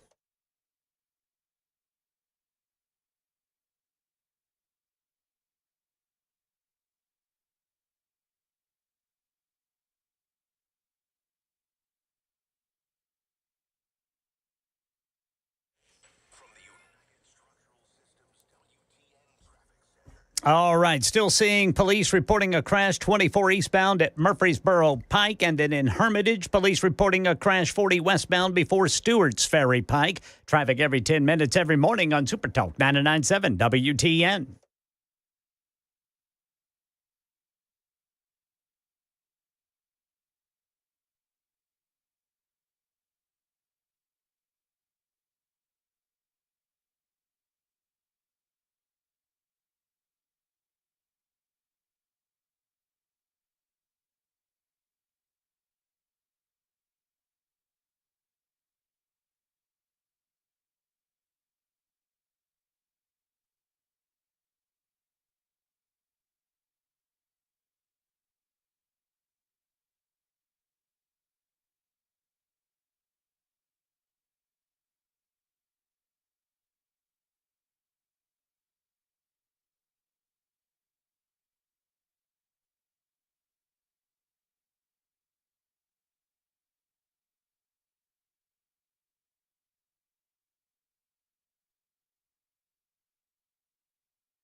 Super Talk 99.7 WTN. Matt Murphy, Cameron Smith, Chris Webber behind the glass. Behind him's Ken Weaver. We're winding down a Wednesday edition of the show that has gone off the rails because of Cameron. Yep. And we're here for it. I take responsibility only for mentioning that I thought it was a great waste of bacon that I witnessed this morning at our Men of Valor breakfast. And I'm not faulting Men of Valor or anyone else for that matter. I just suggest that at dinners like that or breakfasts like that, sadly, sometimes food is wasted. Hopefully they'll find a good place for it. I mean, there was a time when the farmers would come around, the pig farmers would come around and gather all that stuff together. I don't think they can do that anymore. That would be kind of weird, though, wouldn't it? Yeah. Serving pigs bacon? Yeah. I mean, would it? Cannibalism. I mean, pigs don't care. I bet pigs eat pigs all the time. I bet pigs would eat some bacon up. Yeah. Well, we have a Thick Cut, which is already on the Wasted Bacon album. And you have already created, what'd you create, meat candy? Meat candy and the epic ballad, Render the Fat. Render the fat. I love it. Oh, you're laughing. The first, I'm not laughing. The first, yes, you are. I'm smiling. The first Wasted Bacon album, I'm gonna have done here probably sometime this weekend, and then we're gonna have Wasted Bacon available to everybody. Don't hog my hog. I mean, I have a lot of name suggestions for Wasted Bacon. And yes, in fact, we could be doing a lot of other things that are far more important on the radio show right now, but we've decided not to. Yeah, I think of all the issues, I actually disagree with you. There are plenty of issues we can talk about that are important, but everybody talks about those and nobody has any fun anymore. Well, that's true. And here's the deal. This is adjacent to a very important thing that's going on before our eyes, and that is artificial intelligence taking over. Absolutely. Josh writes in and says, Matt Murphy, Grok helps me write a monthly report for my consulting job. It does such a good job. In fact, I carry my phone around my job site, use talk to text to request that it date and timestamp my comments and observations. Then I ask a Grok to order those into legible, grammatically correct bullet points that I can further organize within the report. I also ask it to give me fluff. It has absolutely learned how I want my fluff to sound. It saves me 10 hours a month worth every penny. He goes on to say, I feel like I'm only a few months away from it completely understanding how I expect the report to look visually and how I expect it to sound when my clients read it. Ambiguity prevents me from violating any silly NDA BS. That's incredible. Yeah. So, am I a crotchety old man that I am resistant to this? Yes. Well, how is this not going to make us dumber? So it doesn't make you dumber if you use it like you would use a screwdriver or a hammer or a laptop, right? The things that we can do, we're surrounded by computers. And the things that you can do with the computer now are really significant compared to what even just in radio we had. I mean, is an apt comparison a calculator? Yeah. I mean, we're taking big jumps. This is an exponential jump that will change everything. I mean, just think about what we just did. We took a funny conversation, created a band, and made our first song while we were on the air. Yes. I mean, so that has massive implications for everything. Here's the flip side of that. Taylor Swift, I'll use her as an example, is an exceptional artist who's remarkably talented. Her song lyrics and things like that are thoughtful and have context and a story that the LLM AI is not going to have. Are you proud of me? I didn't say a word. Yeah, I know. During that entire break. I didn't say a word. I didn't. But that's the deal, is that these AIs give you a good structure to work from. But if you just stop, it's kind of silly and goofy and won't give you the right answers, right?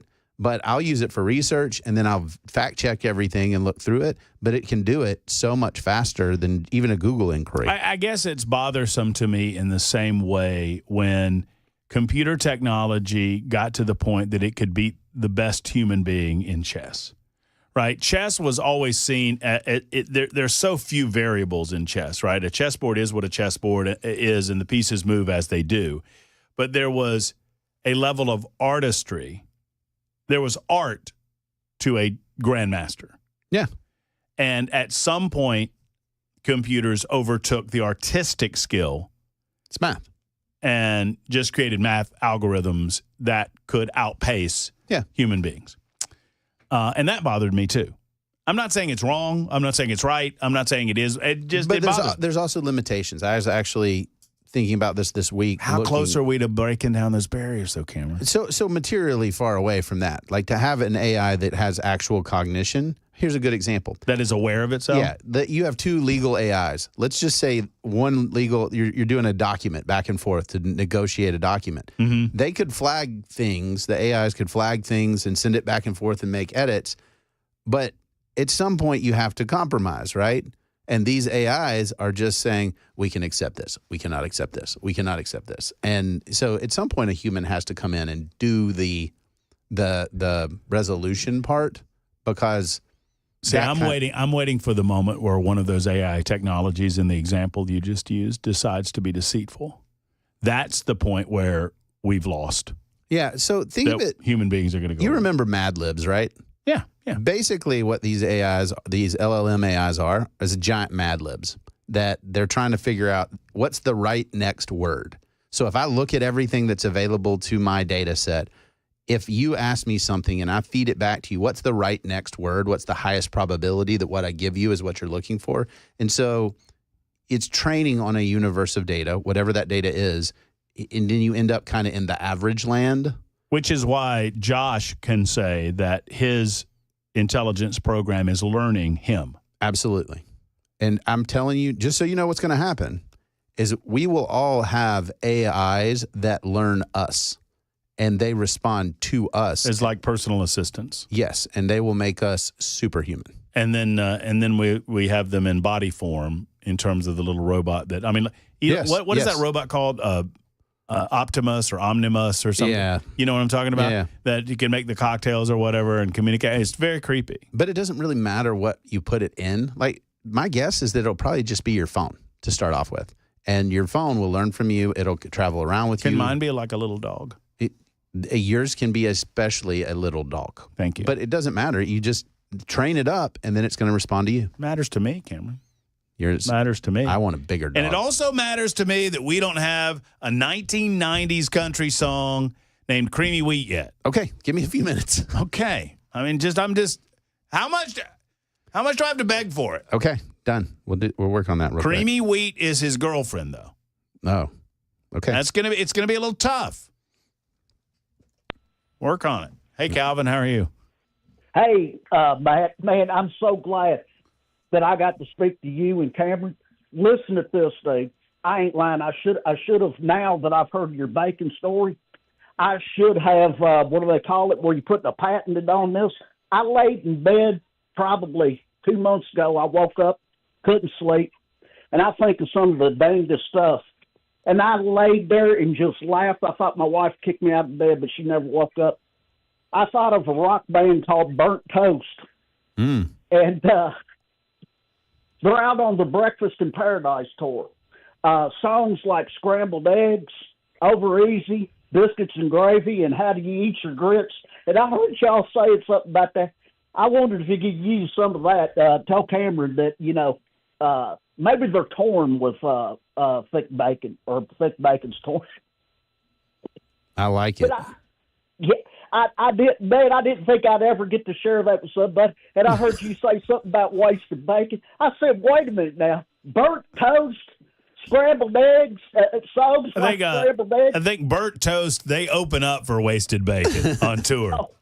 Okay. Y'all do something with it, man. I love it. We're going to figure it out. Thanks, Calvin. I appreciate it. I am learning and exploring artificial intelligence through this conversation about bacon and writing songs through AI. Suno was the program that you're using, which is, I guess, free for a certain amount of the songs that you do. I mean, they just give you a little sample and they lure you in. No, we've paid for First it now. bump is free. The album's going up. We're going to put it on Spotify or something like that, and we're going to let everybody know that they have options. Pork Chop Love, Pork Parade, Swine Dining. So that's pretty good. Swine Dining. Creamy Wheat's the song, and it's Bacon's girlfriend. Yeah, Creamy Wheat is okay. And it's a love ballad to the lead singer of Wasted Bacon. That's his girlfriend, Creamy Wheat. Here's the question, though. All right, say you put this album out there, and a song becomes a hit. Yeah, people love it. How do you who gets ownership of it? Yeah. So technically, I do because I signed up for the version that provides me the rights and the ability to exploit those rights. I think we're going to need a Grok contract at this point, right? Wouldn't you say that, Weber? But that's how it works. Is I actually was reading the terms of service because I wanted to understand how that would work, and that's what they do. Is the basic one you can't use it for anything, right? But if you pay for the service, then what you generate, and it blocked me. You own it? Yeah. Oh. And you can exploit it. But what it kicked back is when I asked in the style of, and I put an artist name, it blocked me. It said, no, we will not. You've got to figure that out on your own. We will not train on an artist because of IP issues, right? Right. So right, I can say 80s rock, but I couldn't say Van Halen, for example. So it's kind of cool. That's it's very cool. 615-737-9986 if you want to get in here with your album names. We'll also ask Cameron, we'll get into one serious question before we leave, and that is, are we done with the Signal thing? When does it become a non-story? How much juice can the mainstream media squeeze out of this rotten tomato? That's coming up next on Super Talk.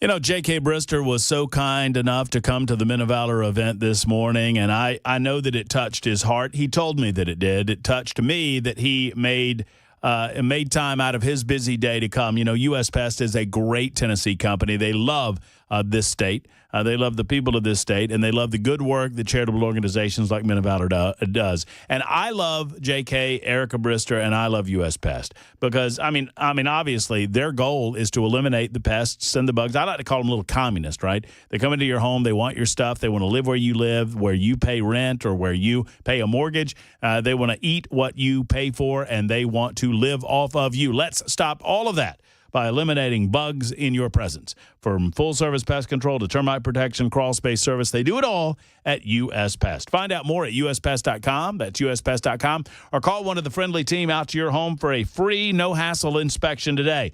590-1260. That's 615-590-1260 for our friends at U.S. Pest.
Man, let me tell you, I cannot express to you how quickly Wasted Bacon got into their country phase. But they're there, baby. Matt Murphy, Chris Webber, for what it's worth. I don't know if Chris still wants to be here or not, but he is. And Cameron Smith, who is all in. I'm on it. We now have a country music song called Creamy Wheat. Do you have it over there? I got it, baby. Can we just listen to it? I asked for I just wanted it to be country music, and I wanted the love of his life to be named Creamy Wheat. Here it is, Super Talk 99.7. A red sun sets on the butcher's trail. That sounds good. The hogs grew restless, their whispers frail. I met her there mid the salt and steam. Salt and steam? Whoa. Creamy wheat, the woman of my dreams. Wow. Oh, Creamy Wheat. Oh, creamy wheat, you're my sizzle, my spark of love that burns bright as coals in the dark. Through every cut, through the fat and bone, you're the sweet saving grace I'll call my own. Through the fat and bone, Creamy Wheat. Her hair It's coming, y'all. Wasted Bacon is going to get it done. That's just a little sample of Creamy Wheat. We'll get you the full cut, as they say. The full cut, man. That's going to be triple platinum. That's just a little taste. Oh, my goodness. I don't really know what happened to the radio show when you showed up. Good things. But I think it's pretty good. Little sizzle. And you never answered the question. Is the Signal story, is it done by Friday? Yeah. Yeah, I think so, too. Maybe done by before then. I mean, there's just not a lot of meat left on that bone, so to speak. Trump's going to do an executive order just to get rid of it. Sure. We'll be back tomorrow, bright and early at 3 o'clock in the afternoon. Until then, have a great evening.